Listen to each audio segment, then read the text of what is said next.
We are live, Emma. Start. Hello everyone, happy morning. Welcome to Recall and Revise Marathon session on CA Final Paper 5, Strategic Cost Management and Performance Evaluation. We will call it as SEMP in short. I'm Hemnath, I'm also a CA Final student. I'm very happy to host this session. I'm delighted to welcome CA K. Hariharan sir, who will be taking today's marathon session, which will provide the students the approach towards the exam, and welcome all the students. Students can post their question in YouTube live chat box. We will take up the questions at the end of the session. I would like to introduce about Hariharan sir for the benefit of the students who don't know about him. Hariharan sir is a fellow member of ICAI, and he was a Bharati Rajan University topper, gold medalist. He is a recipient of Chief Minister's Award for Excellence in Academics at university level. Sarah authored more than 20 books. He is a founder of Hariharan and Associates Chartered Accountant firm. Sarah trained more than 50K CA students. He's also a motivational speaker. Sarah trained many corporate people in MNCs and companies. Sarah have been a faculty in ICAI and various other institutions and colleges. And the greatest achievement Sarah have done, which is very unique, is he have handled a 28 hours continuous classes, which is a revision crash course in ICA and other institution. I would like to welcome sir to take up the session. I will hand over it to sir.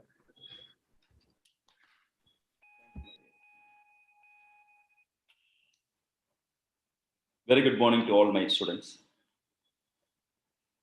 Today's discussion is SEMP, CA Final Costing Paper, Strategic Cost Management and Performance Evaluation. For coming examination, what are all the areas you should be thorough? How we have to approach for the examination? How to study your preparation strategy? Ultimately, how to score more mark in SEMP? That is what today's discussion. Hope the session will be useful for you for your better preparation for the coming examination, score more mark. Now, you should be in the position to know what are all the A category item for the coming examination, which area you have to focus more. The first one, case study. Nowadays, they are asking minimum 1 case study, maximum 2 case studies are there in the question paper. Last post exam trend, if you are going to see, 2 case studies are coming. You know, first question, compulsory question, 20 mark question. Total number of 6 questions in your examination. First question is a compulsory, 70 mark. Remaining 5 questions, out of which any 4 questions you have to write, each question carries 20 marks. In that, 2 case studies means 30 to 40 mark is the weightage for case studies alone. So you should be thorough with respect to case studies. For case studies session, mere studying the case study or case study digest, which is released by the ICAI alone, is not sufficient. You have to refer the management theory parts. The other topics you should be pakka. Then only you can understand what is there in this case study. In the sense, case study is equal to, similar to computation of total income. Without having grip over all the 5 heads of income or rental status or set off and carry forward or deductions, mere by way of solving problems in the computation of total income, there is no meaning at all. You can't afford to have that grip. So first, you should be conceptually thorough with respect to all the areas. Thereafter only how to focus on case studies. So the A category items are first one, case studies. Second one, CVP analysis, cost to volume profit analysis. Dear students, you know, service sector costing has been removed from your syllabus. Relevant costing also not applicable for your syllabus. But service sector costing, case study based questions, rather decision making questions are applicable for the exam. Same manner, relevant costing also, decision making questions applicable. Normal 5-mark questions alone has been removed from the syllabus. Therefore, operating costing service sector also you have to refer for CVP analysis purpose. Relevant costing also you have to study for CVP analysis purpose. In addition to normal key factors, okay, product mix decision, differential costing analysis based questions. In addition to that, you have to refer this also. So we are discussing about the A category item. First one, case study. Second one, CVP analysis. The next important area for the examination is standard costing. With respect to standard costing, normal computation with respect to the 5 heads of variance, you know, material variance, labor variance, variable overhead variance, fixed overhead variance, sales variance. In general, they are not asking in your examination. If at all, you have to concentrate under sales variance. There are 3 approaches are there. Total approach, also called turnover approach. Profit approach, also called margin approach. Third one is contribution approach. In that, you should be thorough with the profit approach and the contribution approach for the examination with respect to sales variance. Even fixed variable variance also, fixed overhead variance also, with the calendar variance is important.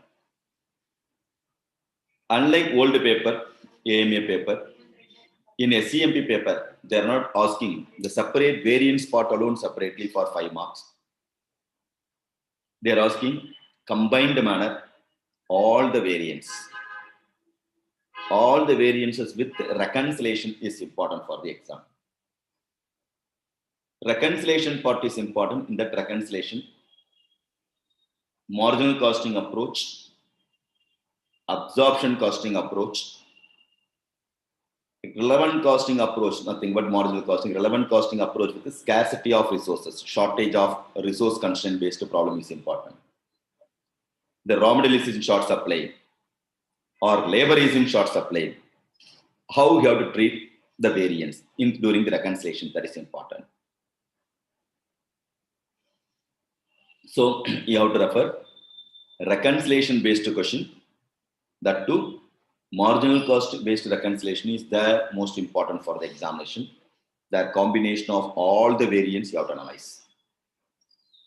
During reconciliation, that too under marginal costing approach, fixed overhead expenditure variance alone applicable for you.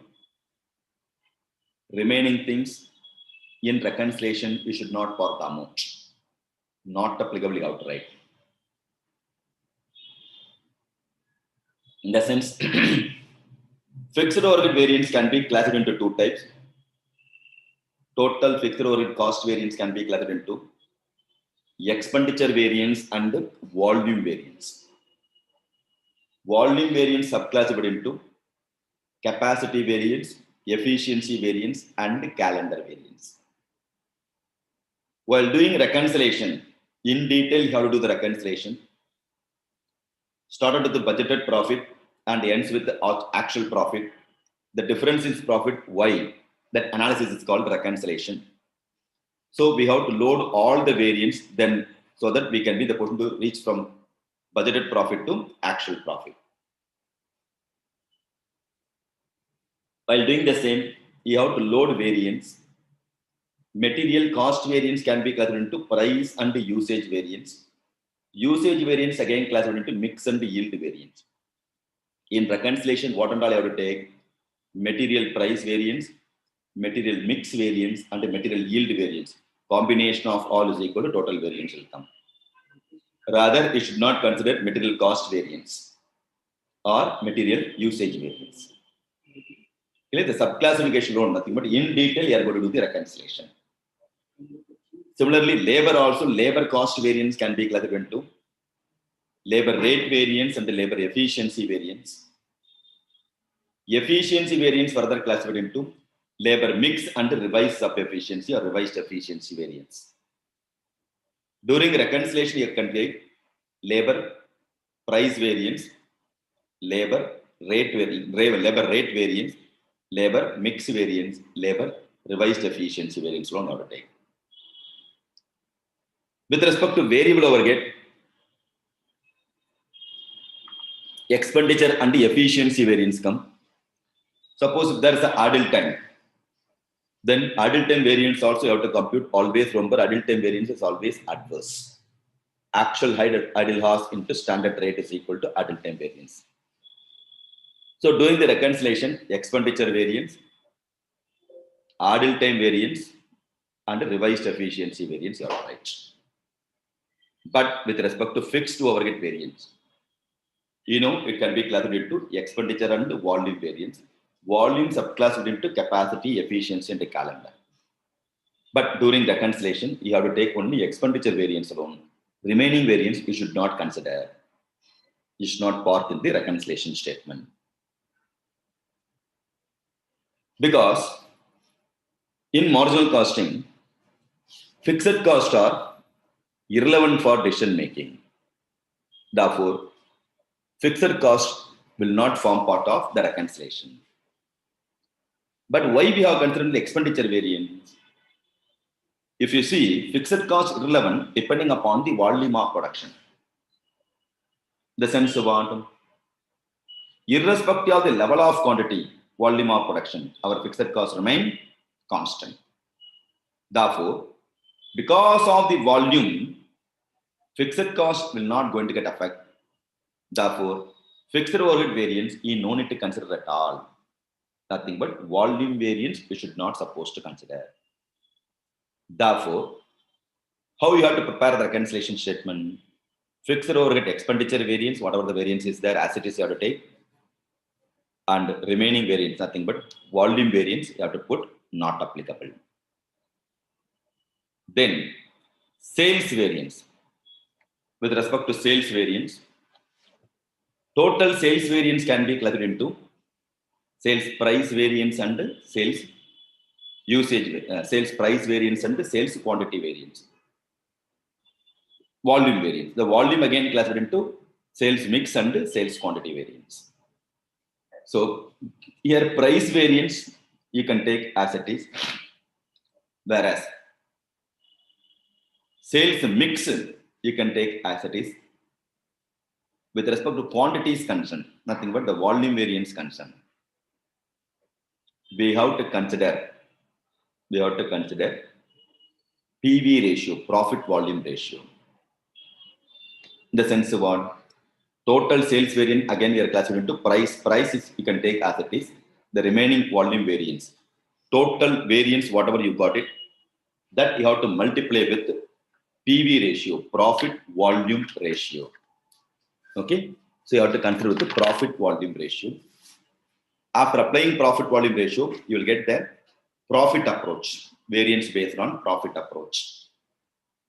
Because we are doing reconciliation for budgeted profit to actual profit. Therefore, impact on profit only you have to take. You have to take only impact on profit. That's the reason you have to consider only volume variance, you have to multiply with the PV ratio. So we are converting into profitable approach, profit approach. Next, during reconciliation, suppose if you come across during the reconciliation, if you come across shortage of material, shortage of labor like that, okay, with respect to labor shortage or material shortage, then we have to identify contribution loss due to scarcity of resources, how much they utilized, excess utilization of material, if any, excess utilization of labor, if any, you have to identify. In that, contribution you have to multiply so that contribution variance will get it. That quantity, suppose if it is adverse, that you have to adjust with the material variance alone also, as well as what? Sales variance also. Nothing but we are removing from the sales variance and we are transferring to the respective material variance. Similarly, labor means you are removing the variance impact on labor contribution that we are going to remove from the sales variance and we are transferring to what? Labor variance. Therefore, because of that, the labor variance may going to change or material variance may going to change depending upon scarcity of resources. So, post exam, 20 more questions available based on what? Reconciliation with the shortage of resources, scarcity of resources. That type of case studies question is important for your examination. We are discussing about A category item. First, I have discussed about one. Case study is important one. Second one, I said CVP analysis. In that CVP analysis, decision making with the relevant costing is also important. Decision making with the service sector costing is also important. Then we are discussing about the standard costing.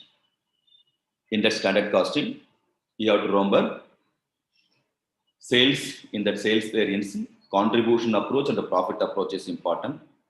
In fixed overhead, week calendar is important. Reconciliation is important. Reconciliation with the marginal costing is important for the exam. That too, shortage of resources, that is also important for the examination. This is with respect to marginal costing, first one. Or standard costing, first one. That alone is not sufficient. Advanced approach also you have to remember with respect to standard costing. What is called advanced approach? Called market size variance and market share variance. You have to remember market size and market share variance. Based on that also, again 20 more questions, very much chances are there for the exam.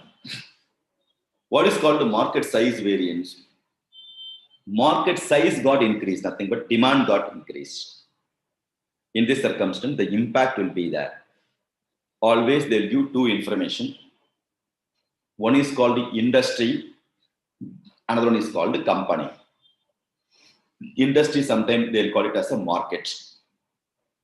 In overall market, in overall industry, how much the increase or decrease in the quantum or demand.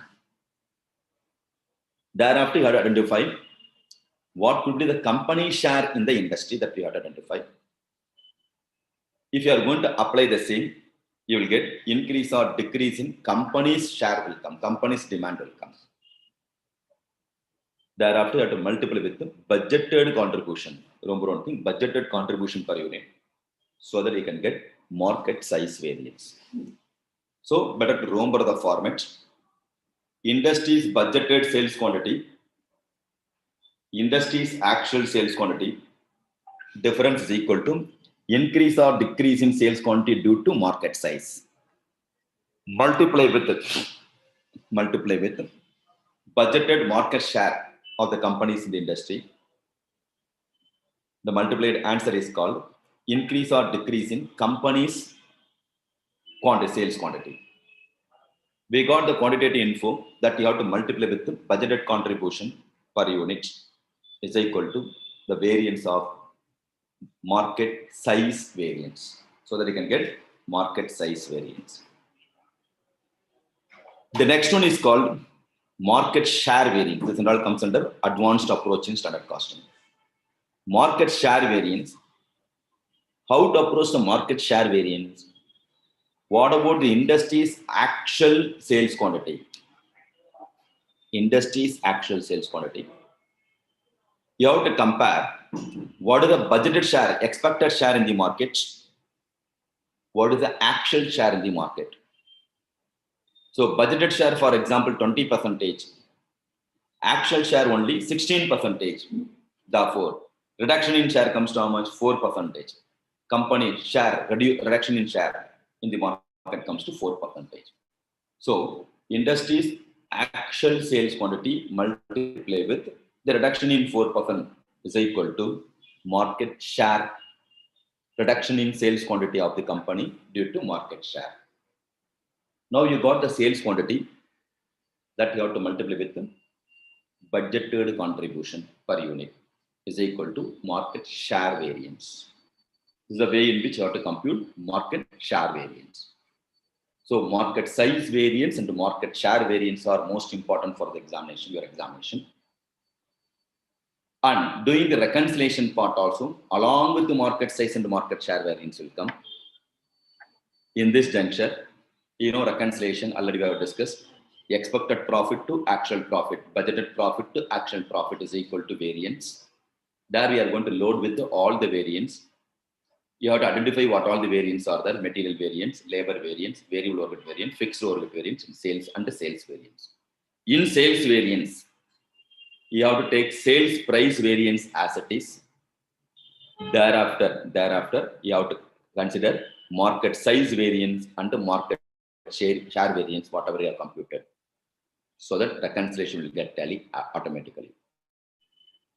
Rather, you no need to apply volume variance.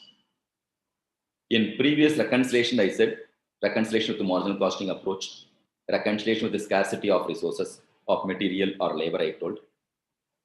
Price variance, sales price variance, sales volume variance, you have to multiply with the profit volume ratio because we need a profit approach, contribution approach.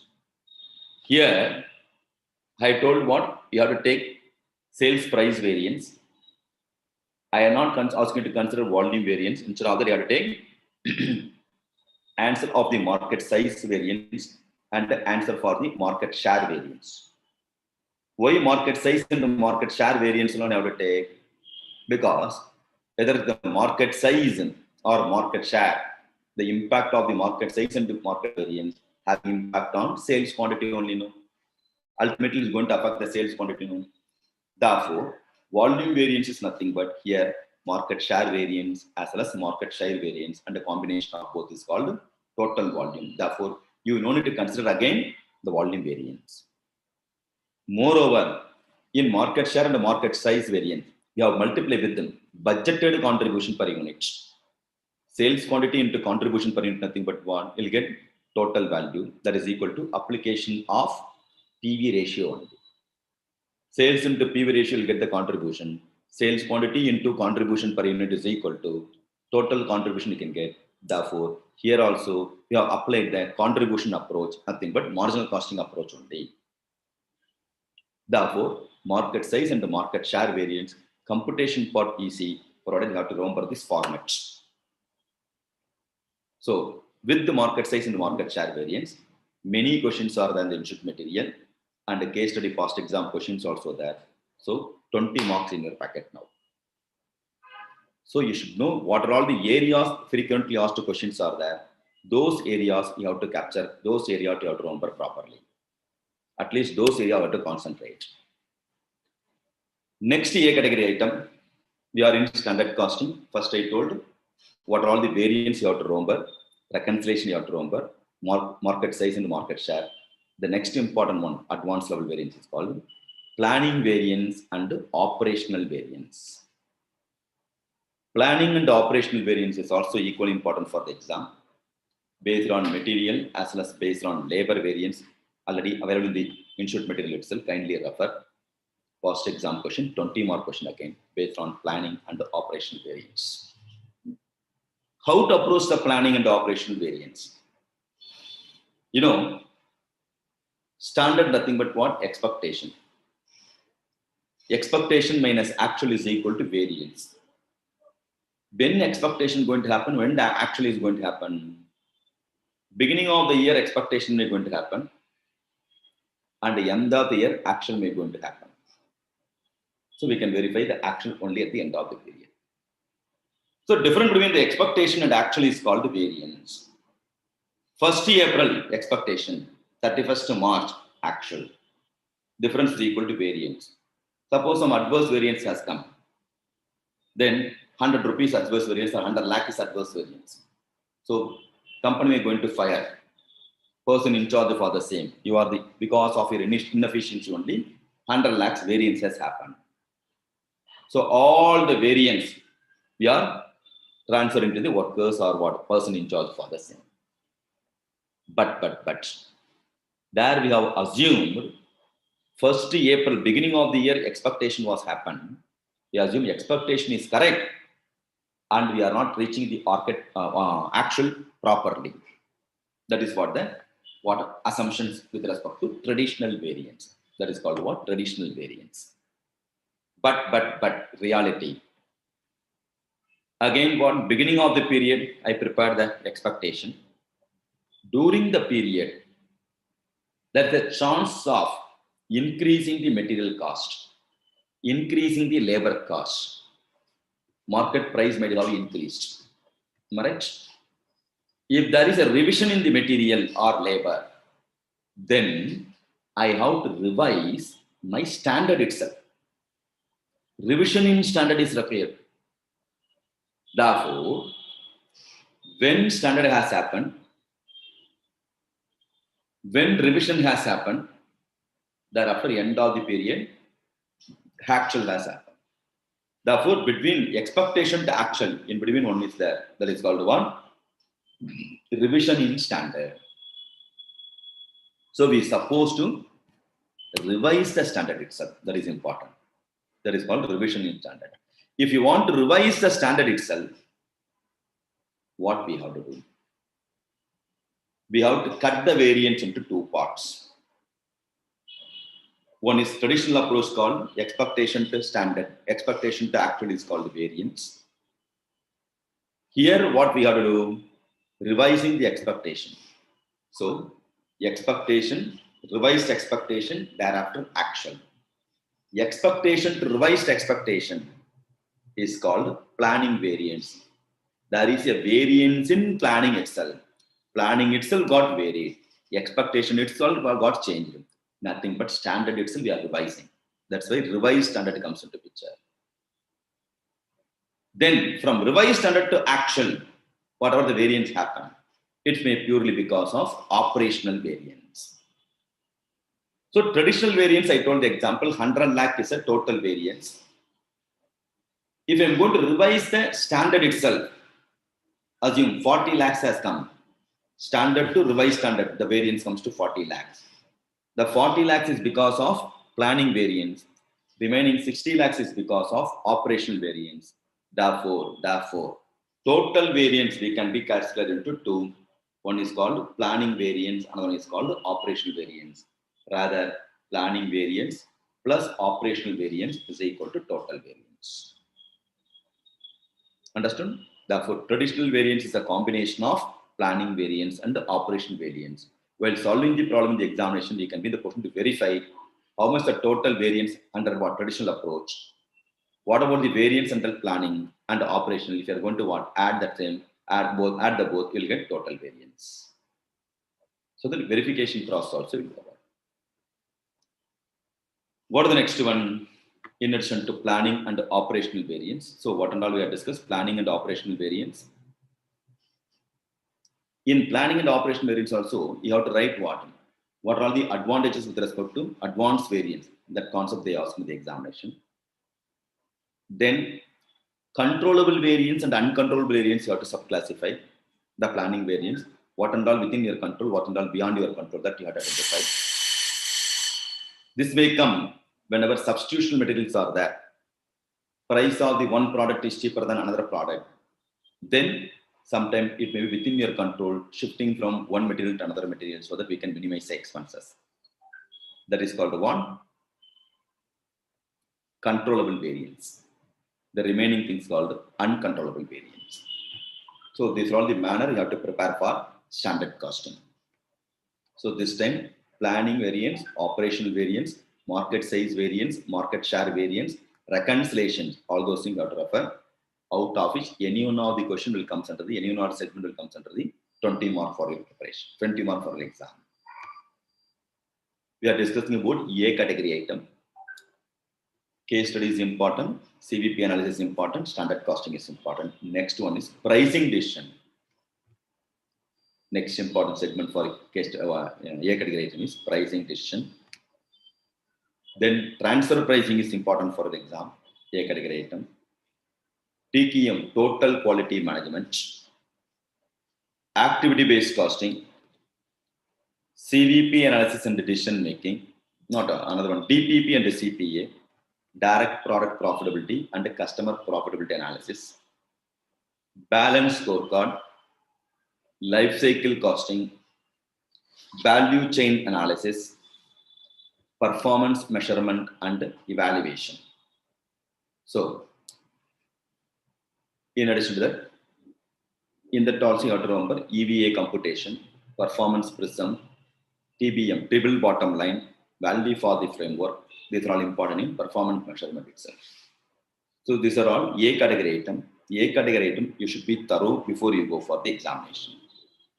So we'll sum up A category item, case studies, CVP analysis, standard costing, advanced variances, pricing decision, transfer pricing, TQM, activity-based costing, DPP and CPA, balance scorecard, life cycle costing, value chain analysis, performance measurements and the evaluation. This and all comes under one A category item. Now we have to go for B category item. Pareto analysis, throughput accounting, JIT, just in time, EMA, environmental management accounting, lean system and innovation. In that 5S is important, OEE computation is important, OEE computation is important, supply chain management. So this and all comes under what? B category item. The remaining topics comes under the C category items. So concentrate the A category item properly, thoroughly. The remaining category also, you are not afford to lose any topic. You have to refer all the topic, but more focus you can give on A category item.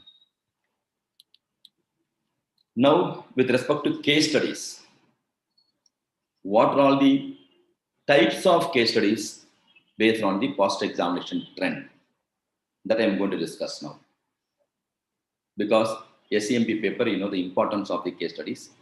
20 marks to 30 marks, maximum 40 marks, chances are there, because minimum 1 question, maximum 2 questions will come from the case studies. What are the areas or topics you should be thorough for case studies? One is environmental management accounting, EMA. In that, environmental cost, types of environmental cost, that is important. Based on that, they are asking the case studies. You know, various types of environmental cost. Then, environmental management accounting combined with activity-based costing is important for the examination. With activity-based costing. Next, in standard costing with planning and operational, market size, market share variance are important in case studies. TQM, conformance and non-conformance cost based one. And dimming point also, 14 dimming point also important for me. In throughput accounting, optimized production technology, bottleneck and non-bottleneck activities based case study is important. Budgetary control, feedback control and the feed forward control is important for the case study. ABC with the CPA is important. Activity based costing with the customer profitability analysis. That type of case study is important. Just in time with the tuck time computation, PCE or MCE, process cycle efficiency, Hejunka, that and all important for JAT. Pareto analysis for case studies. ABC with the standard costing with the budgetary control based case study. Everything post exam questions only. The trend is based on post examination, MTPs and RTPs. Transfer pricing with the key factor based case study. Transfer pricing with the multinational transfer pricing. How to fix the fair transfer price and If there is a conflict, how to remove the conflict in transfer price. Outsourcing and the gain sharing ratio, gain sharing arrangement, that to report format the case studies. We have to prepare the report to the management based on the case studies. Not for the profit organization, NPO, not for the purpose of profit organization.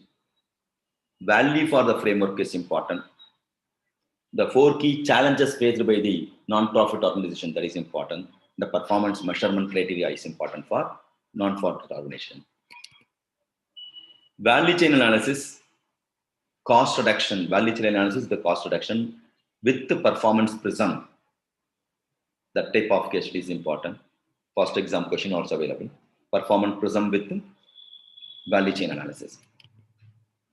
Decision making with the service sector with the relevant costing is important. Key factor that comes under the one CVP analysis. Key factor with the minimum conditions to be satisfied. Based on that, you have to solve solution problems there. Problems and solutions are run. ROI, RI, balance scorecard, and the MCE combined manner on problem you have to solve. Return on investment, residual income, balance scorecard, manufacturing cycle efficiency. Previous exam question. Beautiful question. Just you have to go through this. Pricing with economic theory based on MR is equal to MC based on the question is important. Then triple bottom line based case study is important. TPM with OEE percentage computation. Then 5 years computation. Economic value added. Then 5 years basic theory, not computation. Report format 5 years. Economic value added. Pricing decision with the life cycle costing. These are all the areas is supposed to thorough with respect to case studies for the coming examination. It's similar to what? For the purpose of computation of total income, whether PGBP is important, reduction is important, set off and carry forward is important. So that if I'm going to tell which area I have to focus, those theoretical part, those concepts you are going to thorough means you can handle the case study properly. So kindly note it down. All the above segments are most important for your revision purpose, case study purpose. Then how to handle the case study, that itself beauty. First, you should have the passion to read the question. Many students, after seeing the length of the question, they are getting fear. And many of them not even in the position to understand what is there in this question. That's why the main problem with respect to CA students is what is the problem in the problem. That it's the main problem. Identifying the problem itself would be difficult for them. So you should be thorough in concept, then only can understand the question itself, because nowadays they are not giving question paper, they are giving question booklet itself. It's equal to one supplementary material for you. So you have to develop your reading habit. In substantial focus is, we are focusing in SCMP paper, your drafting skill. Majority of the question, drafting skill based question only. How we are going to develop the point, how we are going to give the connection between one topic to another topic in case studies. So the drafting skill we are expecting from you. For that, you should be strong in the concept. After reading the case studies, try to identify what all the issues are there in this case study. Some issues will be there, then only case study comes. So what is what management is, what type of problem facing by the management, that you have to identify. Then to resolve the issue, solution is there in the which topic, whether balance scorecard based or performance prism or TKM approach or JAT. So where the solution is there, which area I have to refer, that you have to identify. Then we have to write the answer in the logical flow. Sequence should be that while addressing the issue. Then where and all possible, kindly put that particular company name. The question starts with the XYZ Limited. Then where and all possible while writing the answer, you have to write what? In XYZ Limited, what and all they have to. So if you are going to write It looks like what tailor-made answer for that particular question. Then what to do, why to do, how to do, that you have to address while solving the case studies.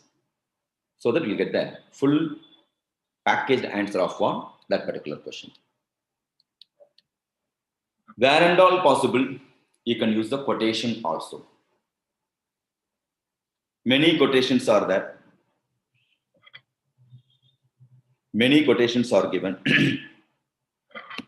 What type of quotations, where it is useful, that we have to identify. Failure to plan is equal to planning to fail. If there is a flaw in production department, they are not in the purchasing the product in the proper manner, or they are unable to buy the product in the proper manner, or timely delivery is not there. In this juncture, we have to identify. You can quote failure to plan, planning process is not proper. Suppose teamwork is not proper, cooperation is not proper, then we can write the quote, what one can't do, two can do it. What one can do, two can do better. This type of quotation, if you are going to quote, you'll get what? It's an ornament for writing the answer. Then, with respect to quality issues comes into picture. You can quote, once we have to concentrate the quality issue problem. Company has to resolve the same. One satisfied customer will bring 10 new customers, may bring 10 new customers. But one dissatisfied customer will take away 100 existing customers. So whenever quality related issues arise in the question, you should know how to address. You can go to this type of quotations. Then everybody's responsibilities should not be nobody's responsibility. It should be everyone's responsibility. This type of quote or quotation you can mention. Where and all possible, you have to insert. The first I said, you have to identify the question is based on issues based on which topic or which area or which concept. How to identify the same? Whenever you come across make or buy decision, the question is with respect to make or outsource or make or buy decision. Then we have to refer outsourcing topic or service level agreement, SLA, or gain sharing arrangement. You know, outsourcing, do your best, rest you can outsource. So that we can concentrate our main area. Our focus will be that to produce our quality production possible. Our core area we can concentrate. We can be the person to produce the product with the quality to less effort. And the remaining things I am going to outsource. To whom I am going to outsource? I am going to outsource to the person who is having knowledge over the business. The expert only I need for the purpose of what? Outsourcing my work. In this juncture, that person will take care better manner to produce a product or deliver the services. So, outsourcing decision, we can be the person to apply. Or service level arrangement and gain sharing agreement. Service level agreement and gain sharing arrangement. You know, service level agreement and gain sharing arrangement. If company is having tie-up with another party to do some services, then it is called service level arrangement or agreement. There, service level agreement, we are going to pay like a rent, fixed cost you are going to pay. It may be monthly, or based on the agreement you have to pay. Whereas in gain sharing arrangement, depending upon the gain, depending upon the profit, we are going to share. That is called the gain sharing arrangement.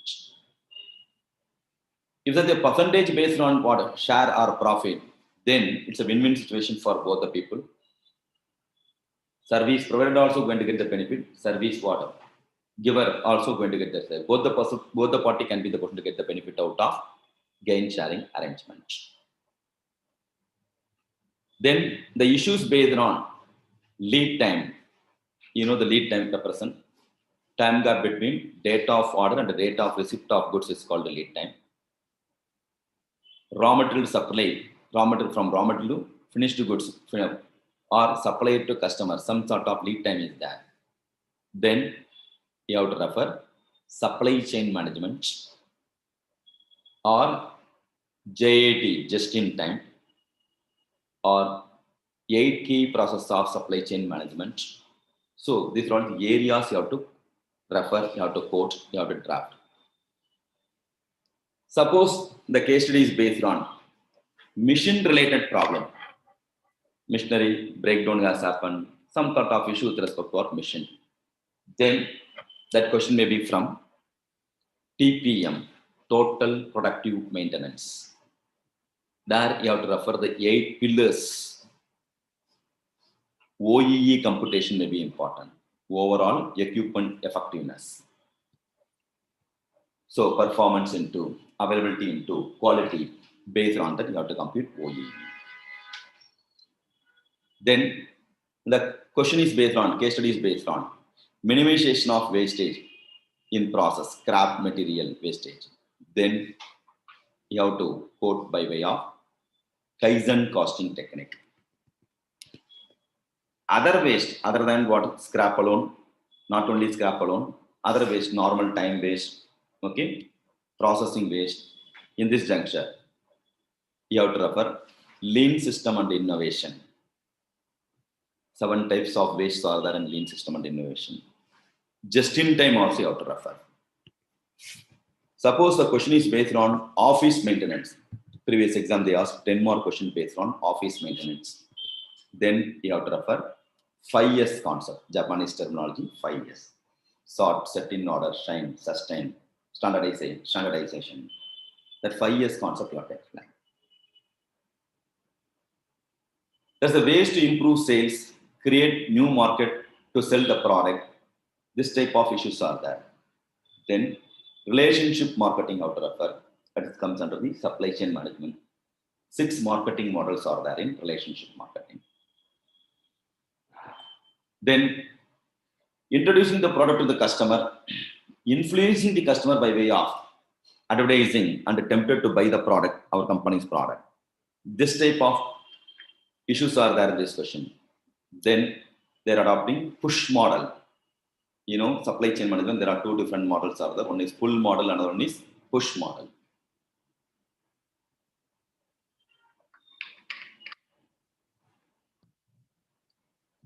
Push model, manufacturer is going to produce and transfer the product. They are pushing the product to the customer, dumping the product to the customer. So push model you have to refer. The other one is called pull model.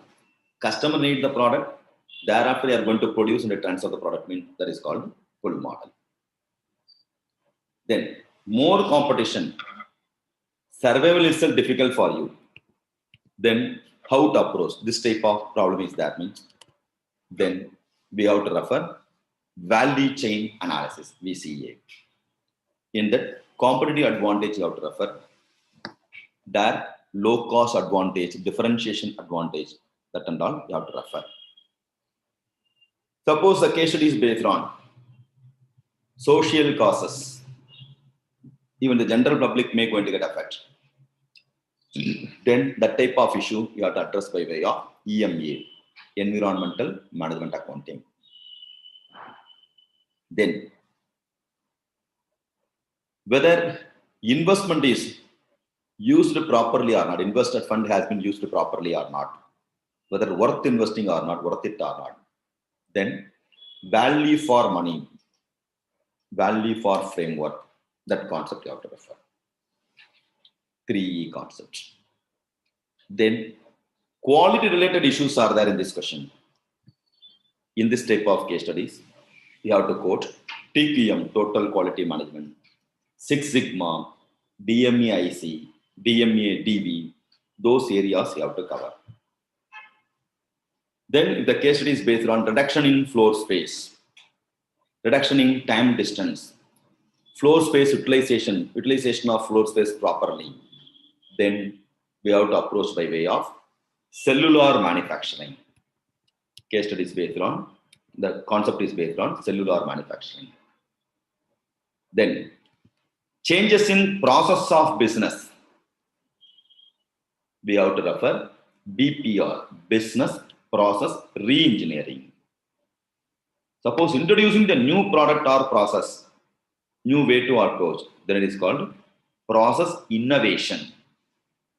Innovation is for new, business process re-engineering. Re means for existing product only, re.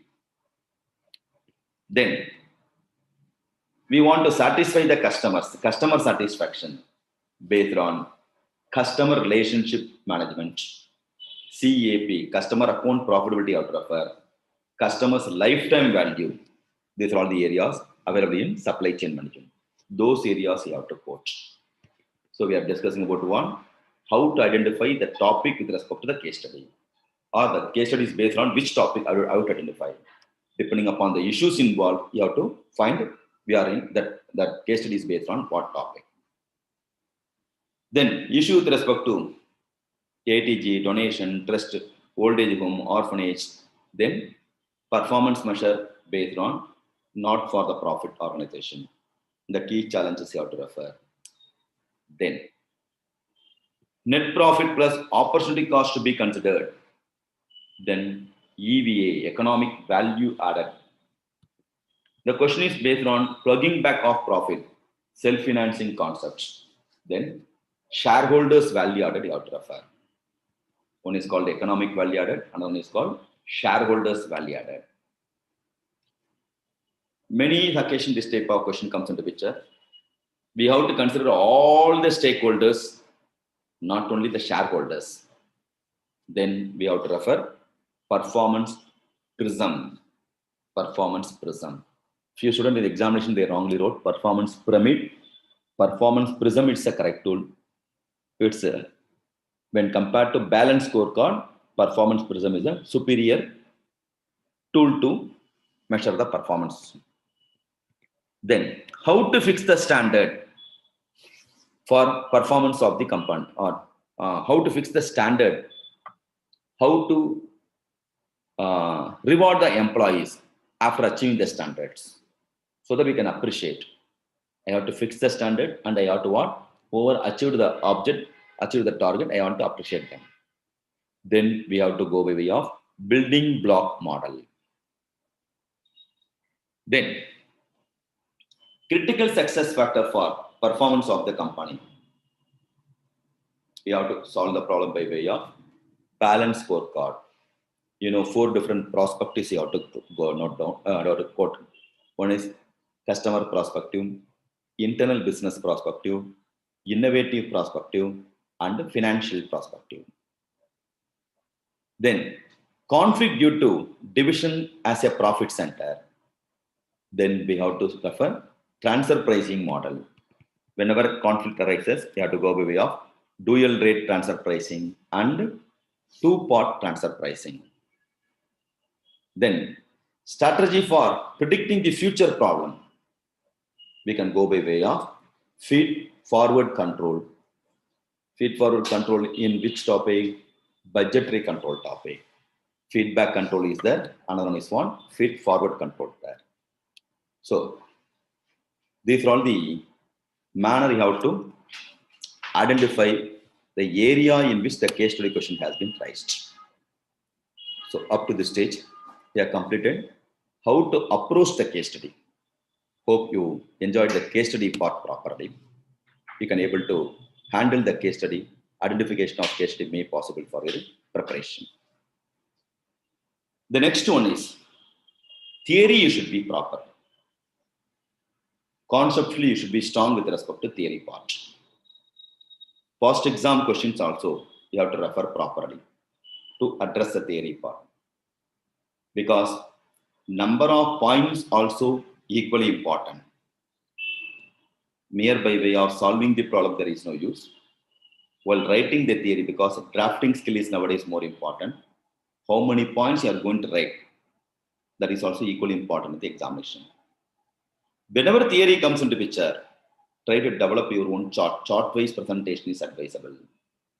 Always write bullet point-wise presentation. Where and all possible you can create the chart. Clear? So this approach make you to score more mark. For that, you have to sit and do the revision properly. What are all the past exam important case direct theory questions has come?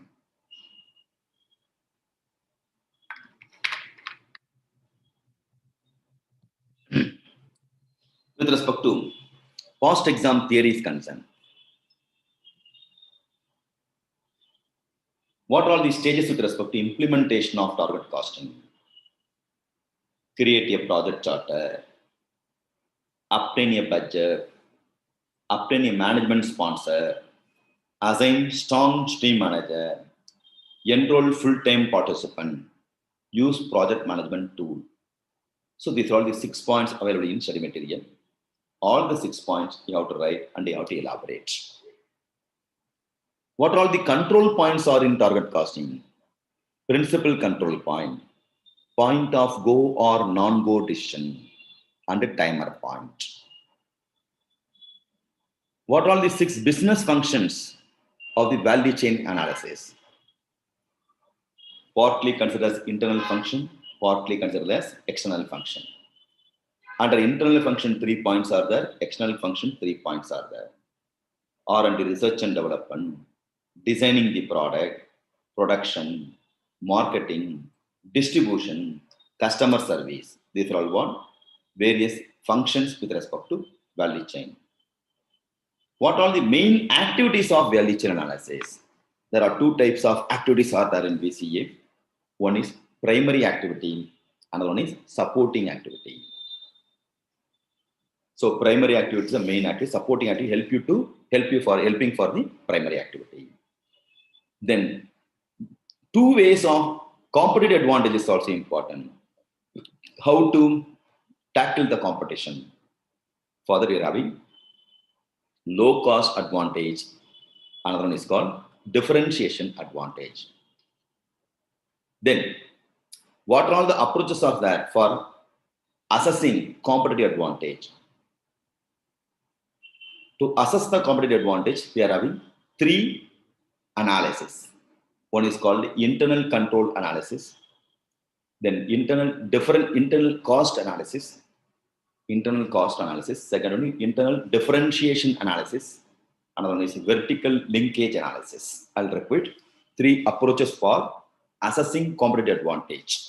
That's a famous question. Internal cost analysis, internal differentiation analysis, and vertical linkage analysis. Next, 3 strategic frameworks of VCA. What all the strategic frameworks are there? One is industrial structure analysis, core competence analysis, and segmentation analysis.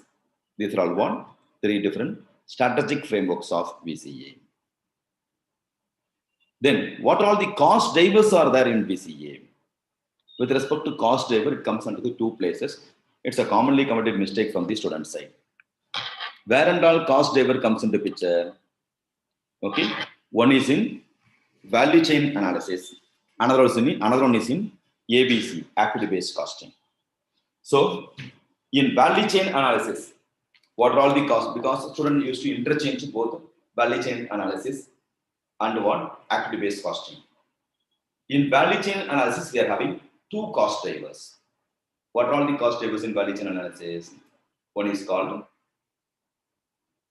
structural cost driver, another one is called executional cost driver. Structural cost driver is a long-term in nature, executional is a short-term cost driver in nature. Whereas in ABC also we come across 2 cost drivers. What are they? One is called resource cost driver, another one is called activity cost driver. So don't interchange. One is with respect to value chain analysis, another one is with respect to ABC. In ABC, 2 cost drivers are resource cost driver and activity cost driver.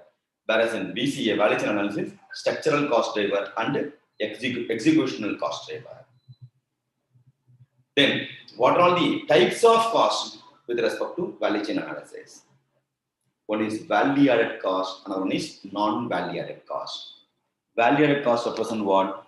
Customers are ready to pay, willing to pay means that activity comes under the value added For that, whatever the cost you are going to incur, that is called value added cost. Customers are not ready to pay, then it is called non-value added cost. Then Porter's 5 force analysis, what and all going to influence the profit of the customer. That is also a famous question. 5 force analysis, how it is going to have the impact on the profit. What and all going to have the impact. One is bargaining power of buyer, bargaining power of supplier, substitutional threats of new entrants, and industry's competition. These are all one factors which affect the profit, influence the profit. Then, with respect to product's life cycle, commonly committed mistake with respect to product life cycles are the two important theory, frequently asked theory. Stages in product life cycle. Whenever we come across stages in product life cycle, students are happily they are writing phases in product life cycle. Immediately write introduction, growth, maturity, and a decline. So for kind of information, phases in product life cycle is different, stages in product life cycle is different. So with respect to phases, we are having introduction phase, growth phase, maturity phase, and decline phase. Introduction, growth, maturity, and decline. Whereas stages in product life cycle, there are 11 stages are there.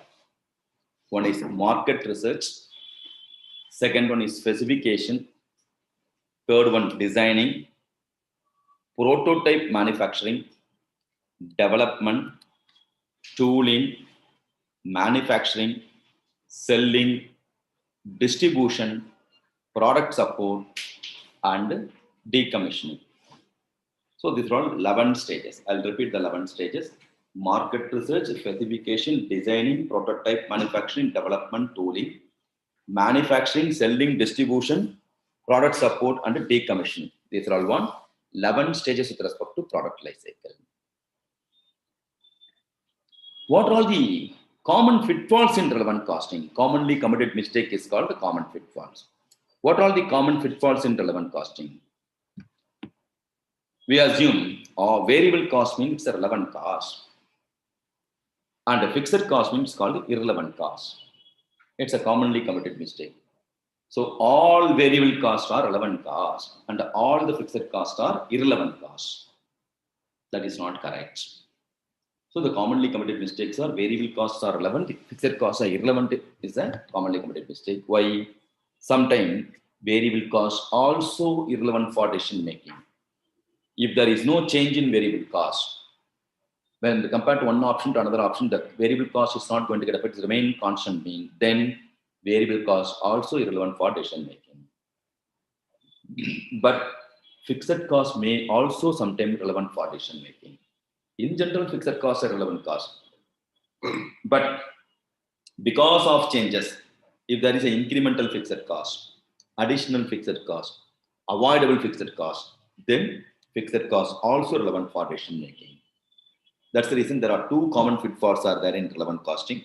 One is all variable costs are relevant costs and all fixed costs are irrelevant costs. That statement is not correct. That is what the question itself. Then what are the hierarchy in ABC? Also called types of activities in ABCs. 4 different types of activities are there. Unit level activity, batch level activity, product level activity, facility level activity. For each and every unit, if I'm going to incur the cost, that is called unit level activity. Batch wise, irrespective of the number of units, the batch as a whole, if I'm going to incur the cost, that is called batch level activity. Irrespective of the unit or irrespective of the batch, the product as a whole, if I'm going to incur the cost, that is called the product level activity. To produce the product and sell the product to reach the customer, what are all the costs I'm going to incur? For the purpose of facilitating the produce of product is called the facility level activity.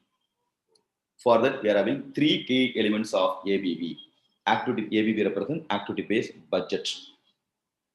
Types of cost, types of work, quality of work, types of work, quantity of work, and cost of work.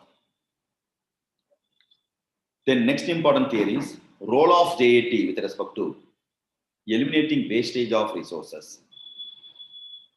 How JAT helps us to minimize the wastage of resources? 4 ways are there. One is reduction in inventory level, reduction in wastage of time, reduction in scrap rate, and reduction in overhead cost.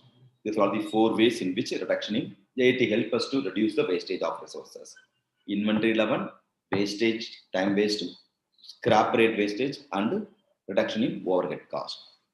Even with respect to time, 4 different times with respect to reductions are there. Storage time, inspection time, handling time, and queue time. There and all, they are reducing the time. Then, stages in benchmarking. It's a famous question. What are all the stages are there? There are 5 stages are there with respect to implementation of benchmarking.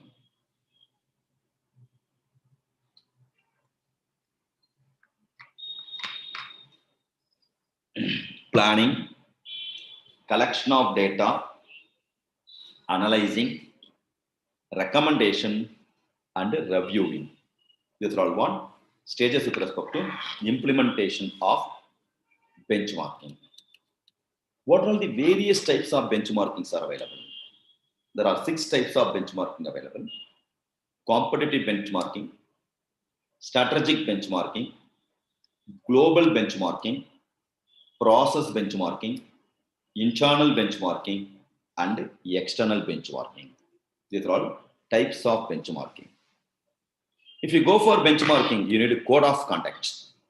What are all the various code of conducts are there? 7 code of conducts are there. Principle of legality, principle of exchange, principle of confidentiality, principle of first party contract, principle of third party contract, principle of preparation, and a principle of usage. These are all what? Code of conduct with respect to benchmarking. If you want to implement the benchmarking, what are all the prerequisites are there? First, we have to get the support from top management. We should have the clarity with respect to the scope of work. Availability, the information should be sufficient information. Availability of information should be sufficient. And we have to communicate to stakeholders. These are all the 4 prerequisites with respect to implementation of benchmarking. Theory of consent, what are the 3 key measures are there? One is called throughput accounting, throughput contribution. Second one is operating cost. Third one is investment. These are all called 3 key measures with respect to TOC. What are all the prospectives are there in the benchmarking? Balance scorecard. Customer perspective. It's a very famous question even for case study based one. Customer perspective, internal business perspective, innovative perspective, and financial perspective. With respect to DPP, many people not even know what is DPP stands for. DPP and CPA, one of the topic is that direct product profitability and customer profitability analysis. With respect to direct product profitability, what are all the benefits are there? Better cost analysis, better pricing decision, better management of store space, and relation with the product range. What are all the product ranges are there that we have to identify. These are all one benefits of direct product profitability. Rationalization of the product range is important. What are all the indirect costs with respect to categories of indirect costs with respect to DPP? Overhead cost is there, volume related cost, product batch cost, and inventory financing. These are all one categories of indirect cost under DPP. What are the core concept of 3 core concepts with respect to TQM? Quality control, quality assurance, and quality management. Quality control talks about cost. quality assurance is for present, and quality management is for future. What are the 4 types of quality costs are there? Prevention cost, appraisal cost, internal failure cost, and external failure cost. With respect to quality, how to appraise the quality? That is called the features, nothing but dimension with respect to quality. So the dimensions are 9 dimensions are available: features, conformance, aesthetics, durability, performance, reliability, response, reputation, and service. These are all called 9 dimensions with respect to appraise the quality. If you want to implement the TQM, what all the stages are there? 8 stages are there with respect to implementation of TQM. Identification of customer, expectation of customer, decision making, problem, benchmarking, feedback, implementation, and improvement. These are all one stages with respect to implementation of TQM. In TQM, price represent what? Analysis. Problem, ranking, P for problem, R for ranking, A for analyzing, I for innovation, S for solution, E for evaluation. That is called price analysis. Then, what is called Shewhart cycle? It's also called PDCA cycle. Plan, do, check, and act is called PDCA cycle. What all the essential requirements are there in TQM? Popularly called C's in 6 C's in TQM: commitment, culture, control, cooperation, continuous improvement, and customer focus. These are all what? 6 C's in TQM. What about the fundamental principles of TQM? There are 4 P's are there. That is called fundamental principles: people, process, problem, and preparation, called 4 P's. Then the next important theory question, we are discussing about the post exam theory questions. What all they ask? What are the utilities of transfer pricing? First one, performance evaluation. The main utility with respect to transfer pricing is performance evaluation. The next one is employee engagement and compensation. Then resource allocation. Yes. Then taxation and profit remittance. These are all what? Main utilities with respect to transfer pricing. I'll repeat: performance evaluation, employees engagement and compensation, resource allocation, taxation, and one, profit remittance. What are the various methods of transfer pricing available? Cost-based transfer pricing, market size-based transfer pricing, and negotiated transfer pricing. Even under cost-based transfer pricing, we are having variable manufacturing cost, actual manufacturing cost, full cost, standard cost.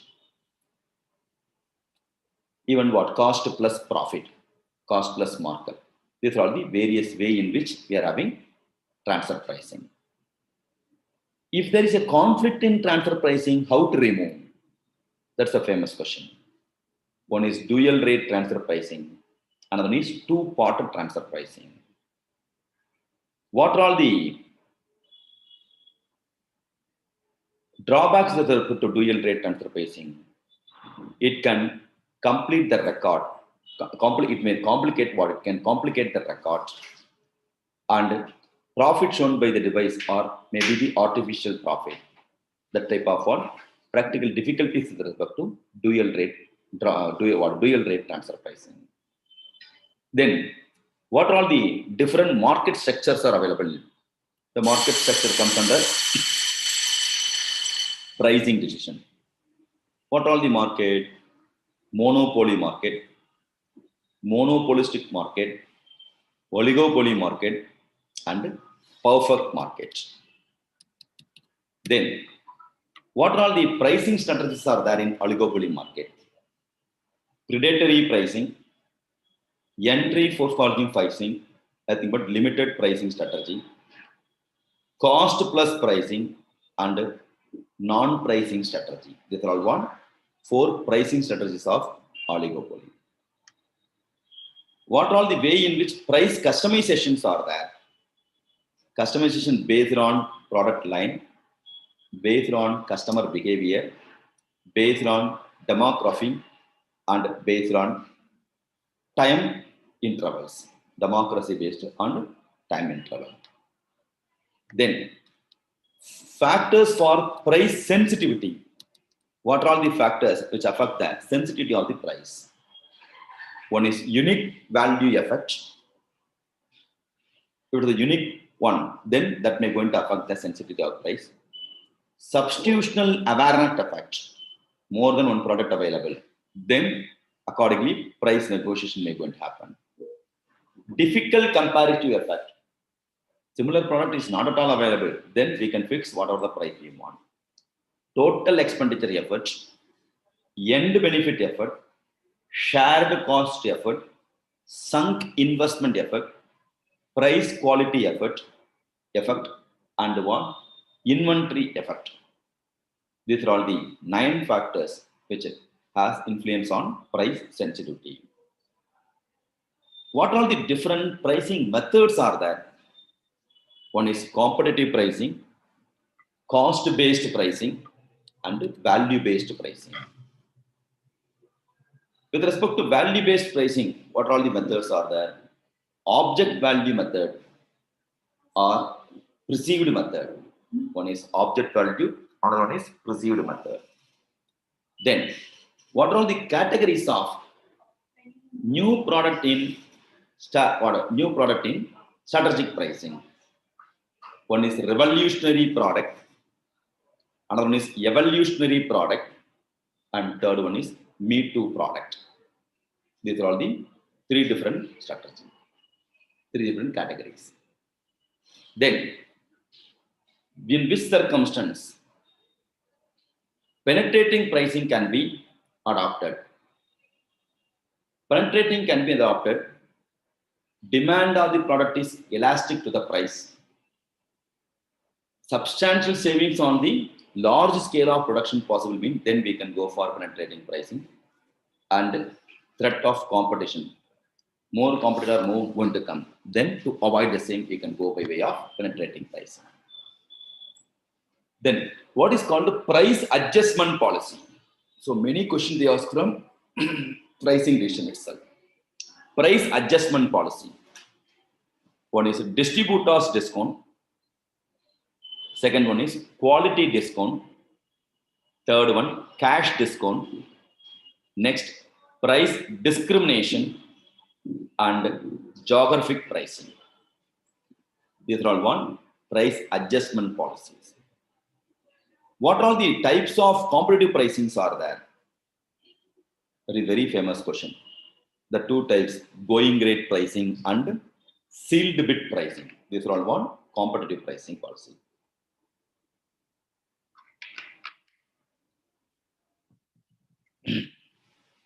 What are all the types of market entering pricing strategy? Based on that, many case studies come. 2 different types are there here also. One is skimming pricing strategy. Another one is penetration pricing strategy. Skimming and penetration. Then types of price discrimination. One is based on customer, based on product, based on place, and based on time. These are all price discrimination. 4 different types of price discrimination. Then, what are the pricing policies? For non-cost reasons, one is price discrimination, another one is peak load pricing. These are all non-cost reasons are important with respect to pricing. Then, with respect to segregation of variable cost, what are all the ways are there? because many occasions in standard costing as well as CVP analysis, cost segregation, variable and fixed cost segregations are there. What all the methods are there?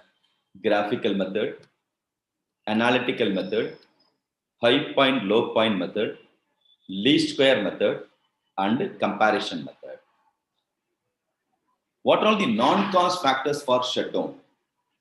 One is interest of the worker. Workers are there, therefore I don't want to close down the business. Second one, competition. And the third one, depreciation. These are all non-cost factors with respect to one shutdown decision. Then,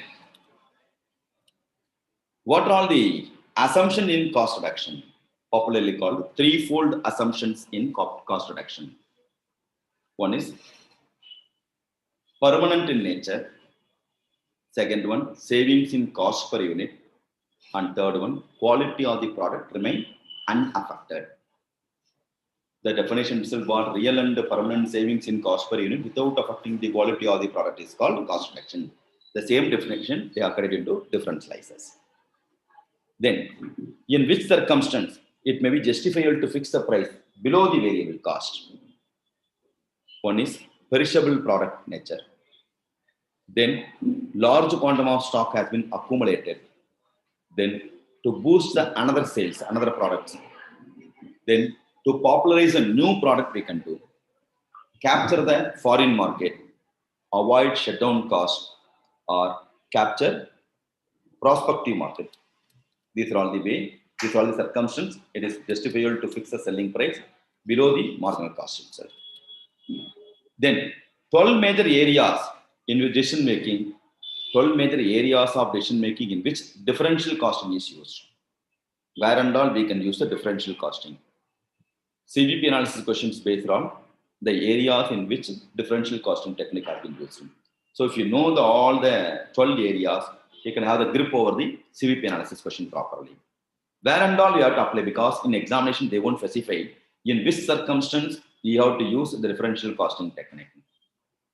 Where and all you have to use make or buy decision, whether to process further or not, dropping or adding a new product line, making the best use of an investment made, acceptance of an additional order from the special customer at the lower price, opening a new sales territory, submitting tenders, lease or buy decision, equipment replacement decision, capital expenditure decision, sales mix decision, and production planning. These are all the area in which we can use differential costing technique. Then, with respect to zero-based budgeting, what are all the limitations are there? We need availability of skilled labor, that may be the limitation. It's a time-consuming process, costly also, create various operational problems, requires full support of top management. Then, what are the advantages of beyond budgeting? Now, the concept of beyond budgeting is very frequently they're asking the examination. One is more adaptive process than traditional budget. Another one is decentralized process. That's the reason the beyond budgeting concept has been developing like that thing. What are the two ways of cost plus markup price transfer pricing? One is based on percentage on full cost. Another one is percentage of capital employed. If I'm going to treat the division as a profit center, what are the disadvantages may going to happen? It comes under one, transfer pricing. What are the disadvantages of treating division as a profit center? One is incremental profit of the transferring division is equal to incremental cost of the recipient division. It affects the cooperation between the divisions. With lack of harmony may going to happen. Duplication of staff activity may happen. Top management loses the control. Risk of mistake committed by the divisional manager may possible. Difficulty in identifying the profit center. These are all disadvantages of treating division as a profit center. Why we need ABC? Main reason for ABC. One is production. Activity-based costing is useful when production overheads are high in relation to direct cost. The direct costs are high means there is no need for ABC at all. Great diversity in product range. Product use different amount of overhead resources, and the computation of overhead resource not primarily depend on volume. In these junctures, we have to use ABC. Then, what are the main areas? ABC can be used as a decision-making tool. Where and all we can use the ABC. One is TQM, Total Quality Management. Then product profitability decision, facility and resource expansion, and HR decision. Then major applications of Pareto analysis, where and all we can apply. Product pricing, CPA, customer profitability accounting, ABC analysis, activity-based costing, and quality control. What are the problems with respect to benchmarking? Backflashing. One is total production with respect to application of backflashing. You should be in the question no. Total production quantity must be absolutely correct. All abnormal scrap must be tracked. Lot tracing is difficult. Difficult to maintain accurate set of inventory record in the warehouse. These are all one problems we are facing with respect to backflashing. Then, what are the major constraints on throughput accounting? Uncompetitive selling price is a constraint. Timely delivery of product to the customer. Lack of product quality. Lack of reliable material supplier. Shortage of production resources. These are all one constraint with respect to throughput accounting. Then, steps for goal-taught improvement performance. What all the steps are there? One is identification of bottlenecks. Exploit the bottleneck and utility it fully. Subordinate or synchronize the bottlenecks. Evaluate the performance of bottlenecks. And repeat the process as a new bottleneck emerges. These are all one 5 steps process. Then, what are the key process of supply chain management? We are having 8 key process. CRM, customer relationship management. SRM, supply relationship management. Customer service management. Demand management. Order fulfillment. Manufacturing flow management. Product development and customization, and return management. These are all one 8 key process. What are the types of waste in lean system? There are 7 types of waste are there. One is overproduction, inventory, waiting time, motion, transportation, rework from the defect, over processing. These are all what 7 types of waste in lean system. Then 5 categories of lean manufacturing. What are they? 0 waiting time, 0 inventory, full process, continuous flow of production, and a reduction in process time. These are all one categories with respect to. What are the 5 S phases? Short, set in order, shine, standardize, and sustain. 4 stages in TPM: preparation stage, introduction stage, implementation stage, and institutionalization stage. What all the pillars are there in TPM? There are 8 pillars: autonomous maintenance, focused improvement, planned maintenance, early management, quality maintenance, education and training, office TPM, safety and healthy environment. These are all one pillars with respect to TPM. Next important theory question is goals of cellular manufacturing. There are 3 goals are there with respect to cellular manufacturing. to move as quickly as possible. Second one, make a wide variety of similar product. Third one, making as a little waste as possible. These are all one goals with respect to cellular manufacturing. Six Sigma, what are all the methodologies are there? One is DMA-IC and one is DMA-DV. Then process innovation, where and all we can be in the position to use the process innovation. One is in production, another one is in delivery, and last one is support service. Then, with respect to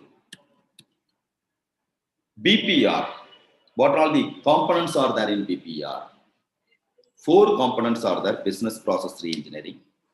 One is fundamental rethinking, radical design, achieve what improvement, achieving the what dramatic improvement, end-to-end business process. These are all one components with respect to BPR. What are the stages in BPR? 4 stages are there.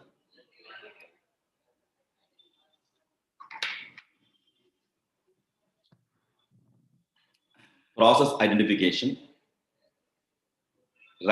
process rationalization, then process reassembly, and the process redesigning. These are all what stages with respect to BPR.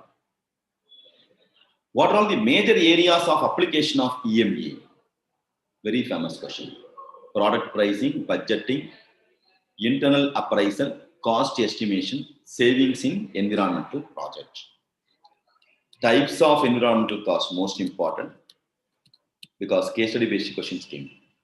One is what? Conventional cost, hidden cost, contingent cost, and relationship cost. Previous to previous exam, the question came from types of environmental cost, that too based on another types. Environmental prevention cost, environmental appraisal cost, environmental internal failure cost, and environmental external failure cost. Next, what are the management accounting technique for identification and allocation of environmental cost? Again, based on the 20-mark case study has come. Input output analysis, flow cost analysis, flow cost accounting, life cycle costing, and ABC. What all the marketing models are there? 6 marketing models are there. As of now, this area untouched for case study. So chances are there any point of time they can ask. One is internal market, referral market, influence market, recruitment market, suppliers market, and customer market. What are all the 4 main supporting activities of BCA? Procurement, technological development, human resource management, and infrastructure. So based on primary as well as supporting activity of BCA, case study questions are comes. It's most important. So you have to develop all the points. Supporting means 4 supporting activity, and the primary means 5 primary activities are there.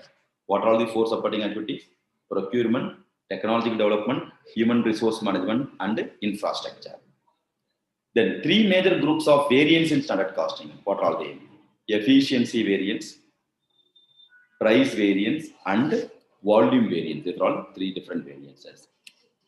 Then, what are the parts in 2-part transfer pricing? Marginal cost plus transfer pricing, lump sum fixed cost transfer pricing. They are all 2 parts in 2-part transfer pricing. Then, what are the ways of transfer pricing in dual rate system? Variable cost plus opportunity cost, full cost plus markup. Then, with respect to benefits of ABM, activity-based management, it focuses on cost reduction, aids to implement ABB, activity-based budgeting, helps to clear understanding of business processing cost, helps management in decision making, helps to identify key resources. Then, what are the advantages of target costing? Aids to plan for production and marketing, enhancing employee awareness and empowerment, partnership with the suppliers, minimize non-valid activity, help to select low-cost activities area. Then what all the cost reduction techniques are there? Value engineering, value analysis, time and motion study, job evaluation to merit rating, even Kaizen costings are comes under technique with respect to reduce the cost reduction techniques. Then what all the conditions should be satisfied for relevant cost? Occur in the future, difference among the alternative course of action. It should occur in the future, difference among the alternative course of action. 4 types of feedback, because feedback and feed-forward controls are important in budgetary control. One is primary feedback, secondary feedback, negative feedback, and positive feedback. Clear? So these are all what very frequently asked question in the examination, in addition to case studies question. So as of now, we have discussed about what and all relevant for the examination, what all the A category item, B category item, the C category item, then how to approach case studies. Thereafter, what are all the areas you should be thorough in with respect to theory part.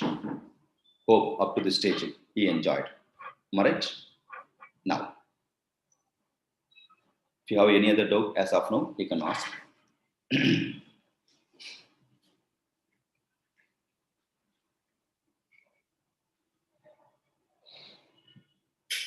What's the cause of students? Any doubts from the student side, viewers? Because of volunteers.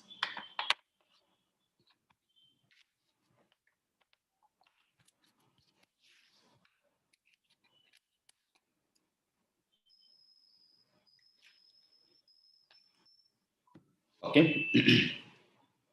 Good. So we'll have a small break. Thereafter, I can continue.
Welcome back after the professional break. Professional break. Shall we start, my dears? Yes, sir. Yes, sir. We can start. Yeah, thank you. Thank you for the response. Now, the important areas to be concentrated in that: performance measurement evaluation. You know the importance of that particular chapter.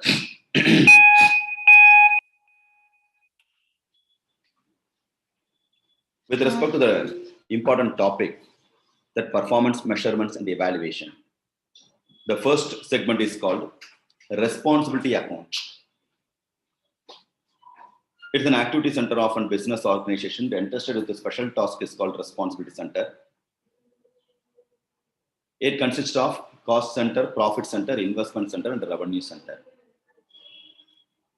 Here our object is how we are going to measure the performance of the industry. Because out of this segment, 20 more questions keep on there asking. You should be thorough with respect to this particular topic.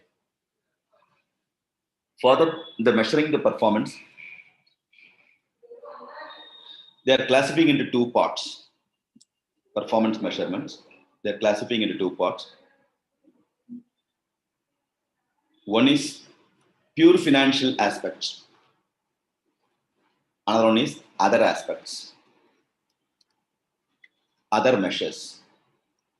With respect to pure financial measures, ROI, RI, EVA, and SVA. ROI, residual income. ROI, return on investment. RI, residual income. EVA, economic value added. And SVA, shareholders value added. This is purely based on what? Pure finance measurement, pure financial measurement. If you go to see the four elements, profit is the criteria, income is the criteria. That's why it's called measurements based on finance. Other measurement criteria are also there, other evaluation techniques are also there. Performance pyramid, performance prism, building block method, triple bottom line, and a balanced scorecard. So, based on the second part, other measures, 20 more question, very much chances are there. The second part I said other measures, it represents not other than financial measures.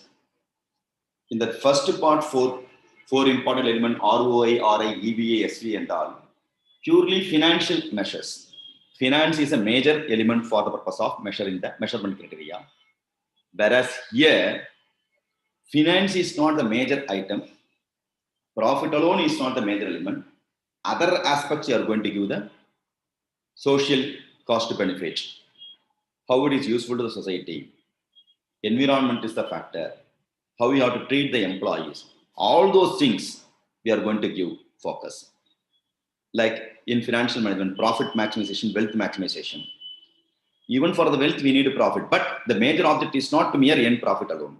Same manner, other measurements with respect to measuring the performance, profit alone is not the criterion. Other aspect we have to give focus. Profit is a secondary one. That and all called the performance pyramid, performance prism, building block method, triple bottom line, and balanced scorecard. Now, with respect to performance measures, what are all the major problems you are facing? The major problems are here called tunnel vision, sub-optimization,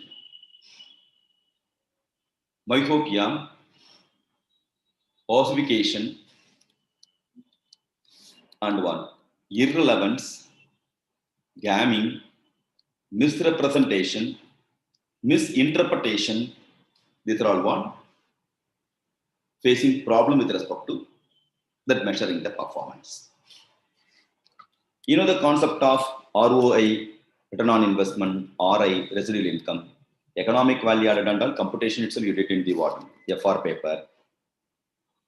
No profit, no PAT.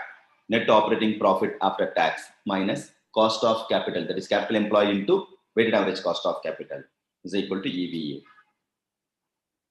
One case study if you are going to see with respect to net operating profit after tax,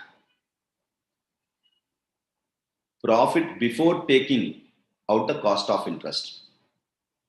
Even in that capital employed is there, capital employed into weighted average cost of capital. There you have to take opening capital employed. So these are all these small tricks is supposed to remember. Here remembering the formula alone is not sufficient. Then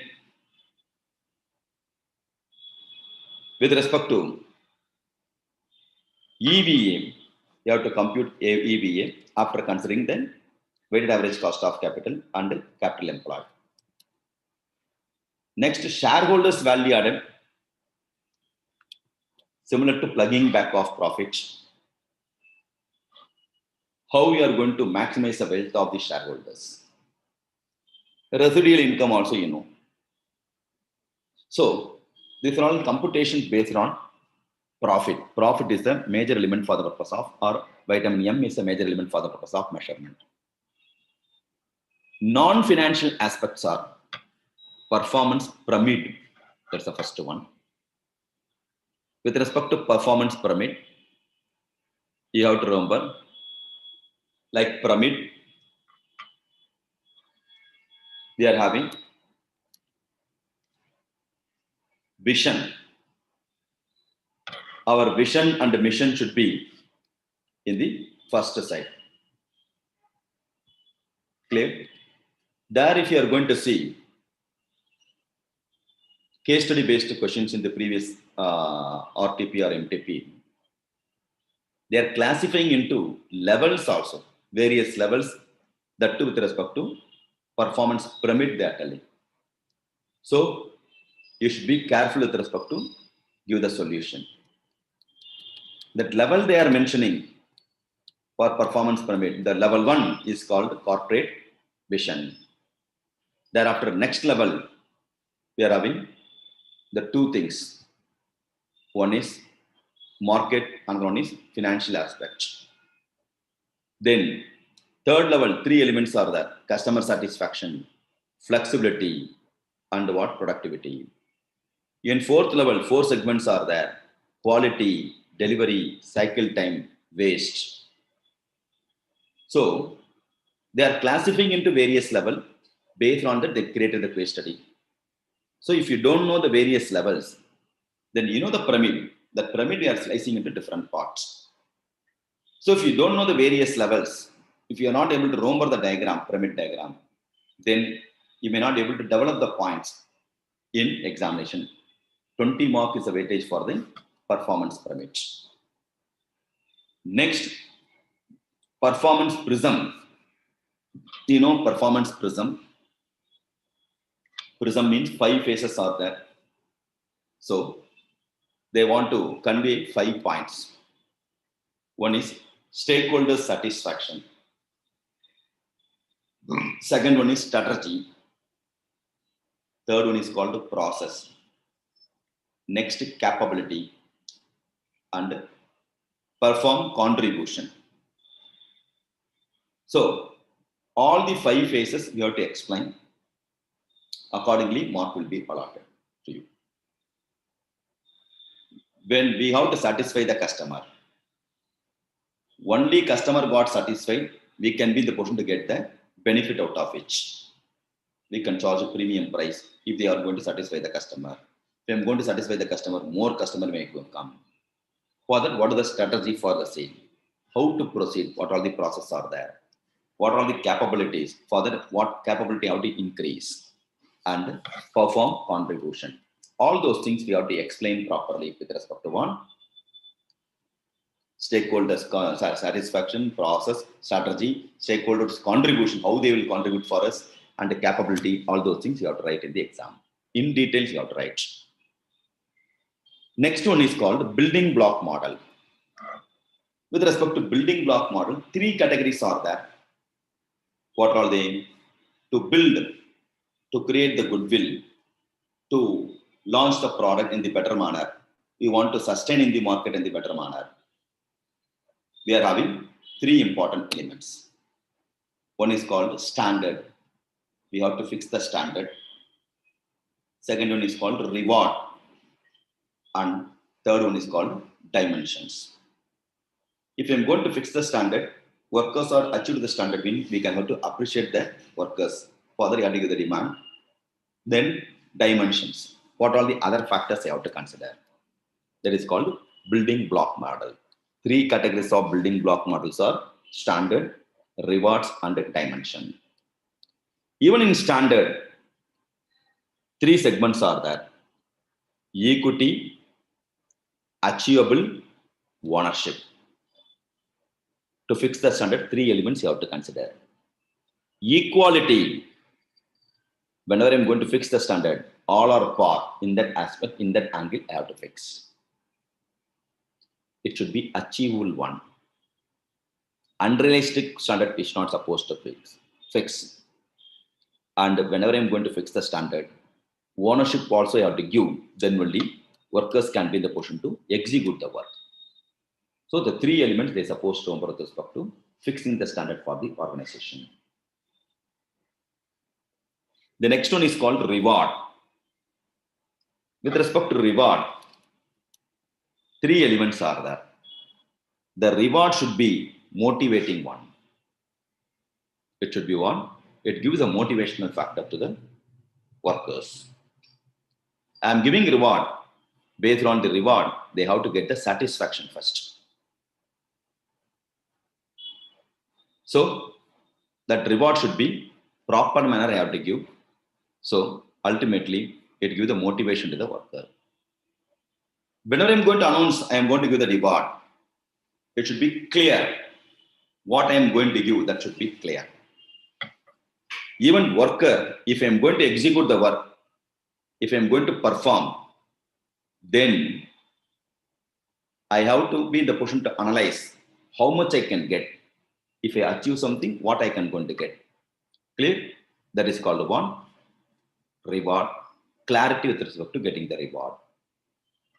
And last one is called controllability. Whatever the reward going to announce or not going to announce, it's purely based on the factors which in my control.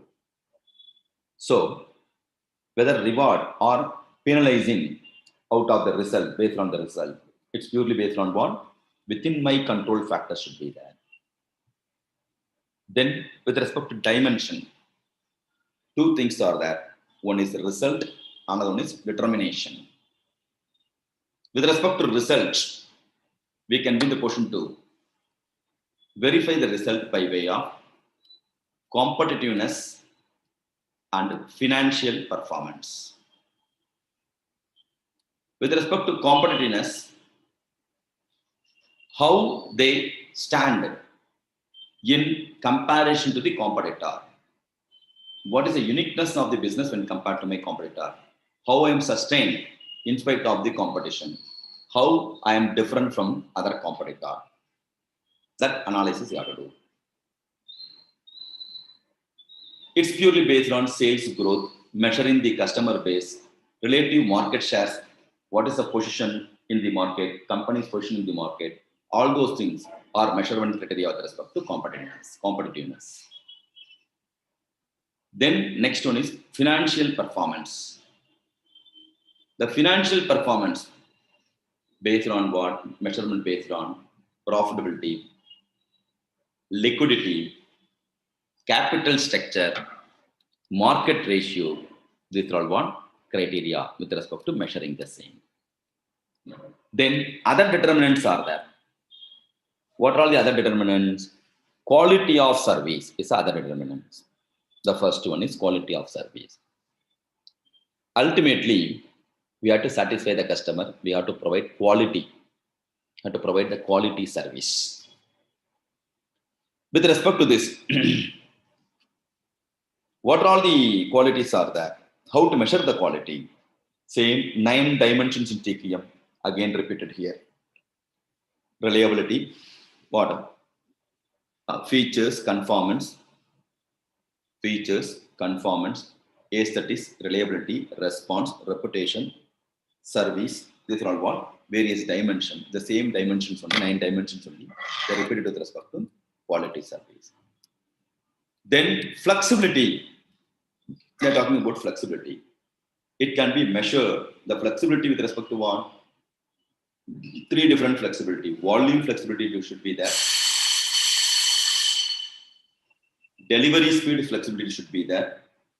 And specification flexibility should be there. Volume, delivery speed, and specification flexibility. More volume that suddenly customers are coming. I should be capable enough to satisfy more volume. Diwali season. Suddenly more orders has come. I should be capable enough to want, accept the order. Then only I can be in the position to grow. Delivery speed. Urgently they're ordering. Even then I should have the resources to produce and to satisfy the customer. Specification. Customers are specifying this type of product they want. More specifically they are asking. Then that is also we have to do. That capability is supposed to have. Further, you have to utilize the resources properly. That is called resource utilization. Resource utilization, optimum utilization of resources. Optimum utilization of the available resources. By way of what? Productivity. By way of efficiency, we have to use the resources. Then innovation. Innovation with respect to process, performance of innovation process, and the individual performance of the individual innovation. So these are all the way in which you have to achieve the innovation. Innovative manner, you have to attract the customer. These are all comprises of one triple bottom line. So in triple bottom line, 3 elements are there. First, we have to fix the standard. Second one is reward. Third one is dimension. The next important segment for the case study as well as what your theoretical part is management theory is triple bottom line. Based on triple bottom line, simple questions are available. 10 mark question, 10 points they ask, each point carries 1 mark. The simplest part is called triple bottom line. Here, profit alone earned by the company is not important. We have earned the profit, out of which what we are going to contribute to the society. What and all we are going to taking care of the, whether we are going to take care of the society properly or not, the environment properly or not, the global properly or not, the planet properly or not, people properly or safeguarding or not. That is called triple bottom line. Best example, hotel industry. To earn profit, they are using plastic covers for sambar, chutney, so everything they are what, even tea, coffee and all, they are what, giving in the plastic covers. Then planet going to get affected, environmental going to get affected. Company can earn profit, but at the cost of what? So planet. Therefore, we have to take care of other aspects also. Mere earning profit alone is not important. That concept is called triple bottom line. So with respect to triple bottom line, environmental bottom line is there, social bottom line is there, and economic bottom line is there. It's also called, environmental bottom line is also called planet. Social bottom line is also mentioned as people, and economic bottom line also mentioned as profit. Planet, people, and profit. Based on the past exam questions are that, kindly refer properly. Next, one more important thing with respect to this type of bottom line. 4 or 5 mark question also they asking. Once they ask a 10 mark question, they'll give some example. Will it comes under environmental or planet or people or profit, we have to identify. So reduction in usage of plastic will comes under what? Planet. Constructed solar power warehouse, again for planet. Provide financial support to the hospital run by the local authority in the vicinity of the factory. That's what they're taking care of the people, therefore people. So the main object is what? Accordingly, you have to identify. Clear? accordingly whether planet or people or profit are identified. The next important segment is performance measurement in case of not for the profit organization. In case of non-profit organization, how to measure the performance of the workers, how to measure the performance of the industry. That's a very difficult one because in general, profit is a criteria for the purpose of measuring the performance. Here, the industry itself, non-profit organization. In this juncture, we are facing challenges. 4 key challenges are there with respect to measuring the performance of not for the profit organization. Very frequently asked question, as well as case study based question also. One is, first key challenges is, one is benefits cannot be quantified. Second one, benefit may occur over a longer period of time. Third one, measurement of utilization of fund and expenses. Last one, multiple objective. These are all what? 4 key challenges faced. Benefit cannot be quantified. Benefit may occur over a longer period of time. Measurement of utilization of fund and expenditure. And multiple objects. Because we may not have only one object with respect to what? The key performance. Measuring the what? Performance. Now, for that purpose, we have to go by way of value for money framework, VFM framework. With respect to VFM framework, there are 3 elements are there: effectiveness, efficiency, and economy. Effectiveness, efficiency, and economy. So, based on VFM framework also, first exam questions available. Put a star mark as much as you want with respect to VFM framework and value or non-profit organization. First exam, 20 mark question. That question asked, very first question, compulsory question. They are just a 20 mark question. So these are all what? Performance measurements and evaluation. How to measure the performance? That's the biggest question mark. For that, if we need to know all the important concepts, what and all you have to refer. The next important segment is environmental management accounting. With respect to EMA, categories of cost, 4 categories already we discussed. Conventional cost, environmental conventional cost, hidden cost, contingency cost, contingent cost, and relationship cost. What is called the conventional cost? Raw material and energy cost having environmental relevance comes under the conventional cost. Raw material cost and energy cost. Whereas hidden costs represent what? It generally we are included in the general overhead. That comes under the costs which have been accounted but lost their identity. It's lost its identity in overhead. That is called the hidden cost. Contingent cost represent what? Cost incurred in future date after finishing the work, cleaning up. The cleaning cost and all comes into the contingent cost. Relationship cost represent what? It's intangible cost. The cost of preparation of environmental reports and all will comes under one. Relationship cost. Then again the environmental cost can be broadly classified into 2 types. One is internal cost, another one is external cost. Internal cost has the direct impact on income statement. Then it is called the internal cost. The external cost may not have the direct impact. These are imposed on the society at large, called external cost. Then the same internal and external cost. External environmental cost you're going to see use of water, energy consumption, that and all comes under the external environmental cost. Emission of carbon footage, carbon footprint or carbon footprint, changing the climate because of that and all what? External environmental cost. Whereas internal waste disposal cost will come under the internal environmental cost. Next,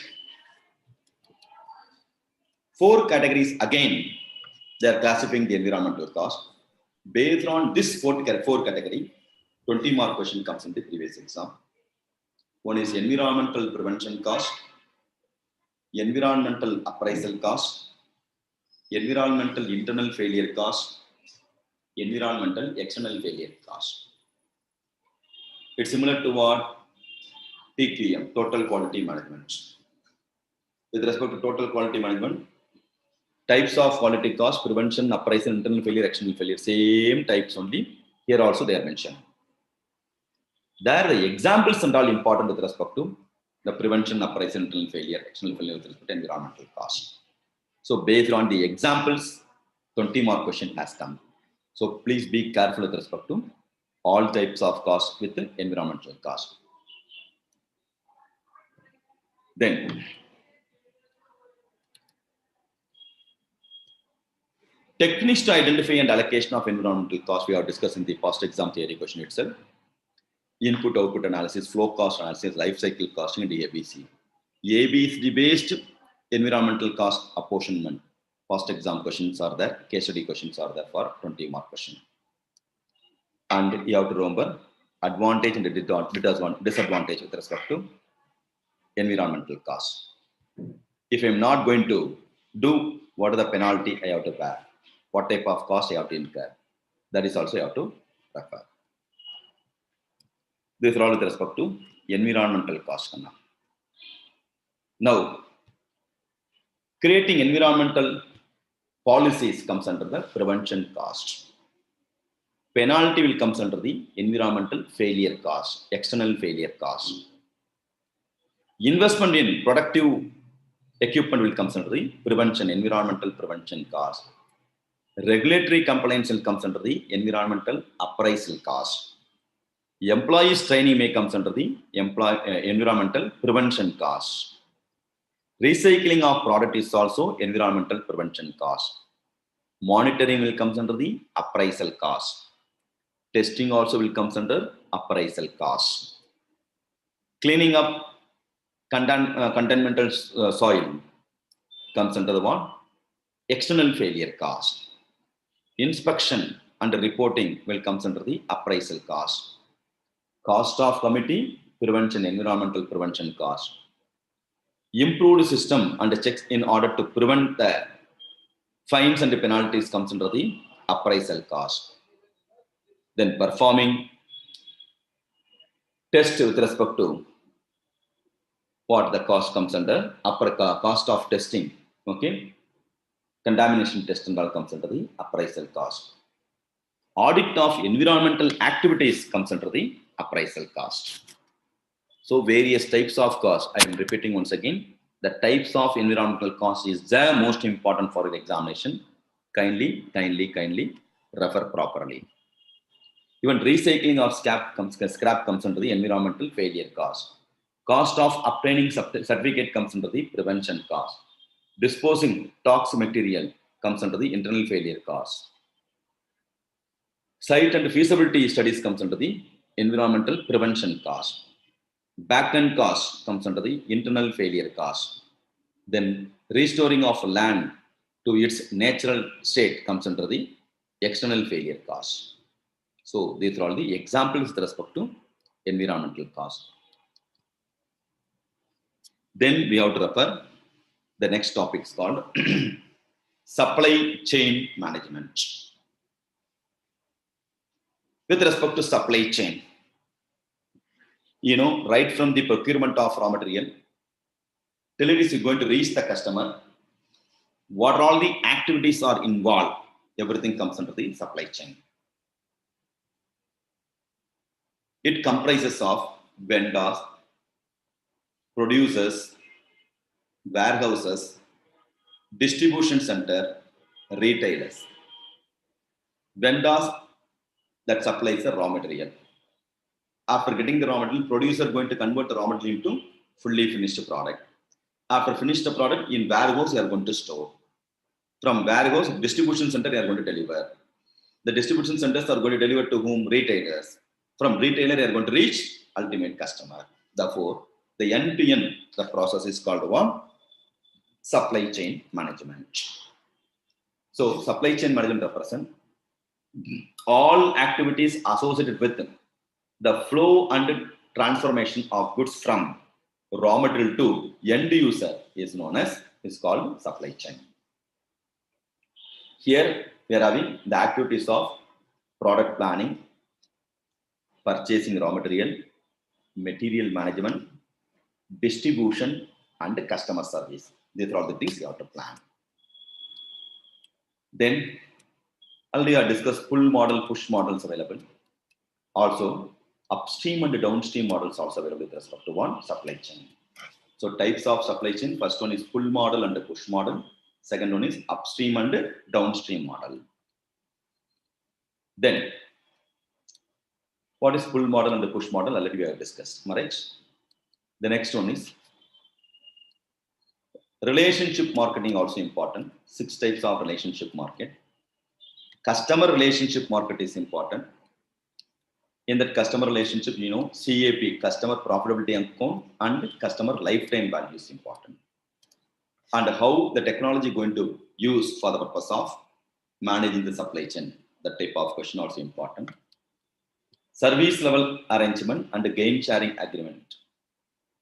In addition to outsourcing. These are all important with respect to one supply chain management topic. In lean system, what are all the characters of lean system is important. 7 types of wastage, how waste minimization is possible, that is important. 5S concept, based on the case studies question available, 5S concept is important. In that, 6th S introduced in ICAI, in India, we have introduced 6th S, is called safety. In addition to short, set in order, shine, standardize, and sustain. In India, 6th S is there called safety. Safety is also important. Then, TPM, total productive maintenance. For that, what are all the stages are there? 4 stages: preparation, introduction stage, implementation stage, and institutional stages are important. There 8 pillars we have to remember. So TPM model itself, what? First we are having object roof. 0 is the object. What is 0? 0 is a defect, 0 breakdown, and 0 accident. It's a roof. The foundation is called pillar. Okay, the foundation is called 5S. The connecting foundation and our roof is called 8 pillars. The 8 pillars are autonomous maintenance, planned maintenance, focused improvement, early equipment management, quality maintenance, education and training, TPM in office, safety and environment. These are all 8 pillars with respect to TPM. You don't have to remember the same order, the 8, but you have to remember all the 8 pillars. And OEE concept you have to be thorough. With respect to OEE, performance into availability into quality is equal to OEE. Computation part is important for the examination. OEE out express in terms of percentage. Therefore, percentage of OEE percentage is equal to performance percentage into availability percentage into quality percentage. By way of OEE, we can be the person to identify the 6 big losses. What are all the 6 big losses are there? Equipment failure and breakdown, setup and adjustments, idling and minor stoppage, reduced speed, reduced yield, quality defect, and rework. These are all 6 big losses. The 6 big losses broadly classified into 3 types: time loss, speed loss, and quality loss. Time loss, 2 time loss are equipment failure and setups and adjustment comes under the time loss. Speed loss, idling and reduced speed comes under the speed loss. Quality loss, reduced yield and quality defects come under the yield loss. The world-class performance, if you want to measure, means availability should be more than 90, performance should be more than 95, quality should be more than 99. Therefore, OEE percentage, the world-class performance should be what? 90% into 95% into 99% is equal to more than 85% should be there. Then only it is called world-class performance. So kindly refer OEE based question for the purpose of your examination preparation. Then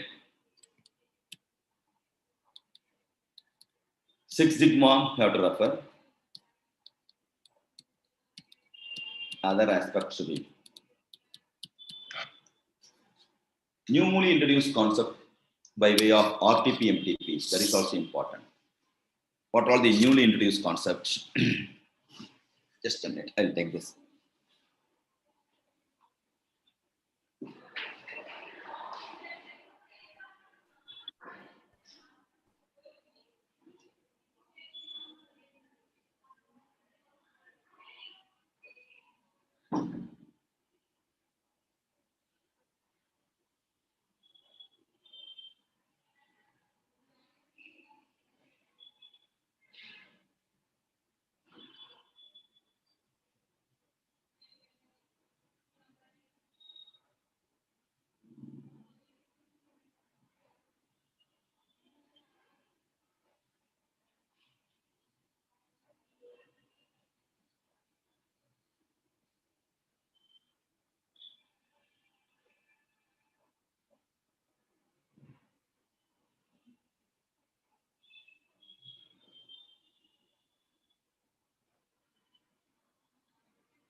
The newly introduced concepts are MTBF and MTTR.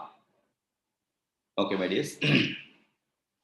MTBF and MTTR. That is important. What is MTBF and what is MTTR? Case study based question. How to be remember. MTBF represent mean time between failure is called MTBF. MTTR represent mean time to repair is called MTTR. Mean time between failure and mean time to repair. So MTBF represent mean time between failure represent time between two breakdown is called MTBF. So one breakdown to another breakdown, it should be less time or more time? It will be more time. Frequently breakdown should not happen. Therefore, higher the MTBF is preferable. How to identify the MTBF? MTBF is equal to operating time, nothing but also called uptime, divided by number of failures, also called breakdown, is equal to MTBF. Whereas MTTR, mean time to repair, time required to repair the product. Time required to repair the product should not take more time, you have to take only less time. Therefore, lower the MTTR is advisable. MTTR is equal to total downtime divided by number of failures, nothing but number of breakdown. The both are important key performance indicator for measuring the efficiency of the preventive maintenance. So preventive maintenance comes under what? Comes under TPM. Okay. So we come across TPM 8 pillars. No? In that, this type of question is important. Next, newly introduced concept, new concept. Nowadays, new concept and all they are introducing by way of RTPs, MTPs instead of in the study material. Clear? No other go student has to study. One is called basket size, another one is called ticket size. Most important one, basket size and ticket size. Basket size represent quantitative info, ticket size represent value-based info. They're all industrial terminologies. Basket size is for one, quantitative info, whereas ticket size is for value-based info. What is called basket size? Average number of items sold per bill is called basket size. I'll repeat. Average number of items sold per bill is called one, basket size. Whereas ticket size represents average amount of sale value per bill is called ticket size. Basket size is also called UTP, ABS, IPCM. Again, these are all what industries, commonly used terminologies in the industry. UTP represents unit per transaction. ABS represents average basket size. IPCM represents item per cash memo or cash bill, cash memo. Whereas ticket size is also called ATS and ABV, average ticket size and average bill value. Then, how to compute basket size? Number of items sold divided by number of bills is equal to basket size. How many items sold and how many bills are there? Therefore, per bill and an average, how many items you have sold, we can identify. That's called basket size. Whereas in ticket size, sale value divided by number of bills. So per bill, approximately or average basis, how many tickets we sold, how many sales happened. That is called ticket size. Therefore, with respect to basket size and ticket size, higher the best one. These are all one of the key performance indicators. Understood? So basket size and ticket size concept you have to remember. Next one is what? Conversion ratio and sales through ratio. Conversion and sales through ratio. With respect to conversion ratio, number of customers walked in, it's calculated by way of what? Number of customers walk in and number of customers purchase. That calculation is called conversion ratio. How many customers are coming into the shop and how many of them buy is called one, conversion ratio. How to convert the conversion ratio? Number of bills, total number of bills divided by total number of customers walked into the shop into 100 is equal to conversion ratio. Number of customers walked into the customer is also called footfalls. Number of footfalls. Based on that, we have to compute conversion ratio. But if you go by way of conversion ratio, the difficulty is, suppose gang as a whole going to the shop for the purpose of purchasing. Suppose for your friend birthday, you want to purchase a gift. For friend's marriage, you want to buy a gift. Collectively, you want to purchase one gift. So all of them going to the shop for the purpose of selection. So only one bill only, but 4 or 5 people will be there. So 5 people has come, but only one bill alone, one product alone sold. Therefore, the conversion ratio may not going to be the true result. Then, similarly, what family as a whole will may go. Thereafter, they're going to buy one product. Therefore, number of people entered is going to count, and only one bill alone will be there. So, it may not going to be the real statistical report in case of this type of gang-based purchase. Sales through ratio also important for the examination. This is also recently released in the RTP. Sales through ratio comes with respect to what? Stock clearance is called sales through ratio. That is, companies receiving the item and selling the item. How many items are coming into the company? How many items are sold? That is called what? Sales through. How to compute the sales through ratio? Total number of items sold divided by total number of items received. So both conversion ratio and sales through ratio, higher the best one. Similarly, one more concept also introduced in through RTP. One is upselling, another one is cross-selling, another one is add-on selling. I'll repeat: upselling, cross-selling, and add-on selling. With respect to upselling, encouraging the customer to buy high-end product is called upselling. Sales up, increase. I am going to purchase mobile. After I went to the shop, I am verifying all the mobiles. High-end mobile they are recommending. This is the best one, sir. Why don't you buy, sir? Then they'll give the features with respect to high-end mobile. That is called one upselling. Diwali season, you want to purchase sari. Then they'll start with the costly sari, unique sari. Clear? So our sari with your name, we are going to print, sir. Your photo, we are going to print, sir. Then they are showing the upselling product. We may have the clue to buy the product. We are not think about to buy the product, but by way of showing, by way of saying the features, they compel them to, indirectly inducing them to buy the product. That's the role of the storekeeper. For that, they will give the training. That is called one upselling. You thought of purchasing for 100 rupees, but you may going to buy it for 200 rupees. That is called upselling.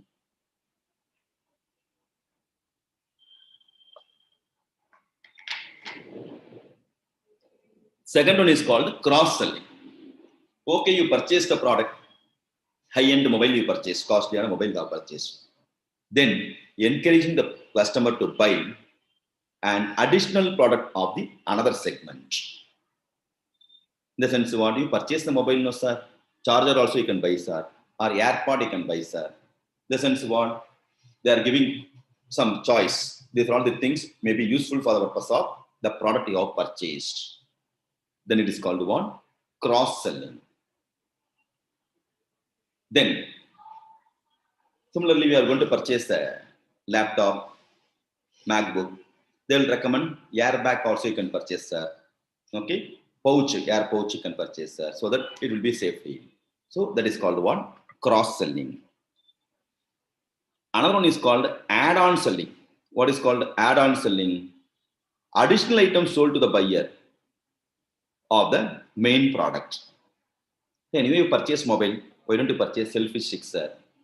Or mobile stand, or in car to fix the mobile, you can purchase this item. So additional item they asking you to buy. That is called one add-on selling.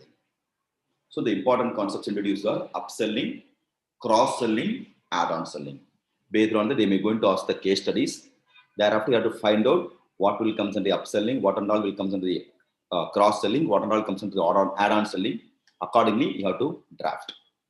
So these are all the important segments you're supposed to remember with respect to your examination. Next. If you have any other doubts or question answer, you can ask.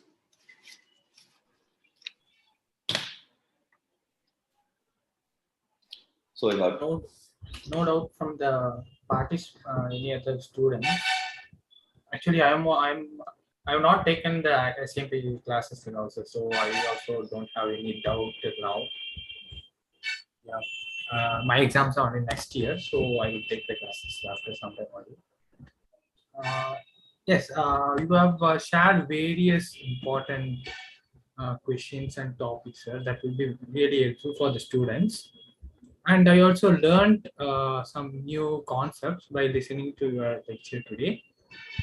Yes, sir. And the new concept introduced in RTP is really a new thing. Many students are leaving RTP, but it is having new concept. So there is a chance of asking in exam. So that is actually very important thing which you have shared, sir. Thank you so much for that. And, there is no other question from the student. Okay, sir. I will. Can I give the thanks note and can we wind up the session? Yes. Thank you, sir, for sharing your valuable time with us.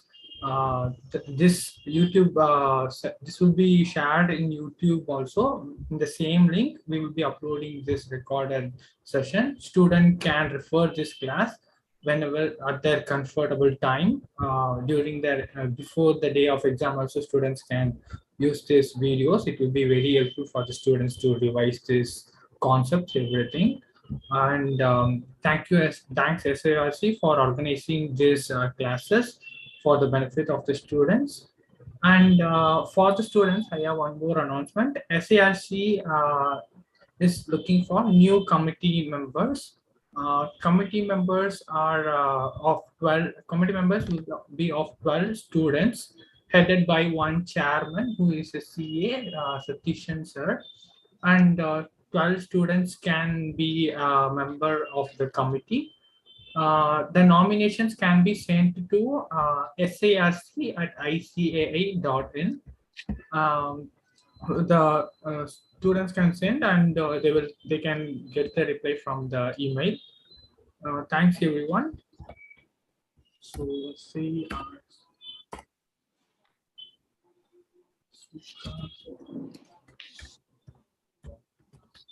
And so inside, I will share the email ID also in the screen. Yeah. So this is the email ID.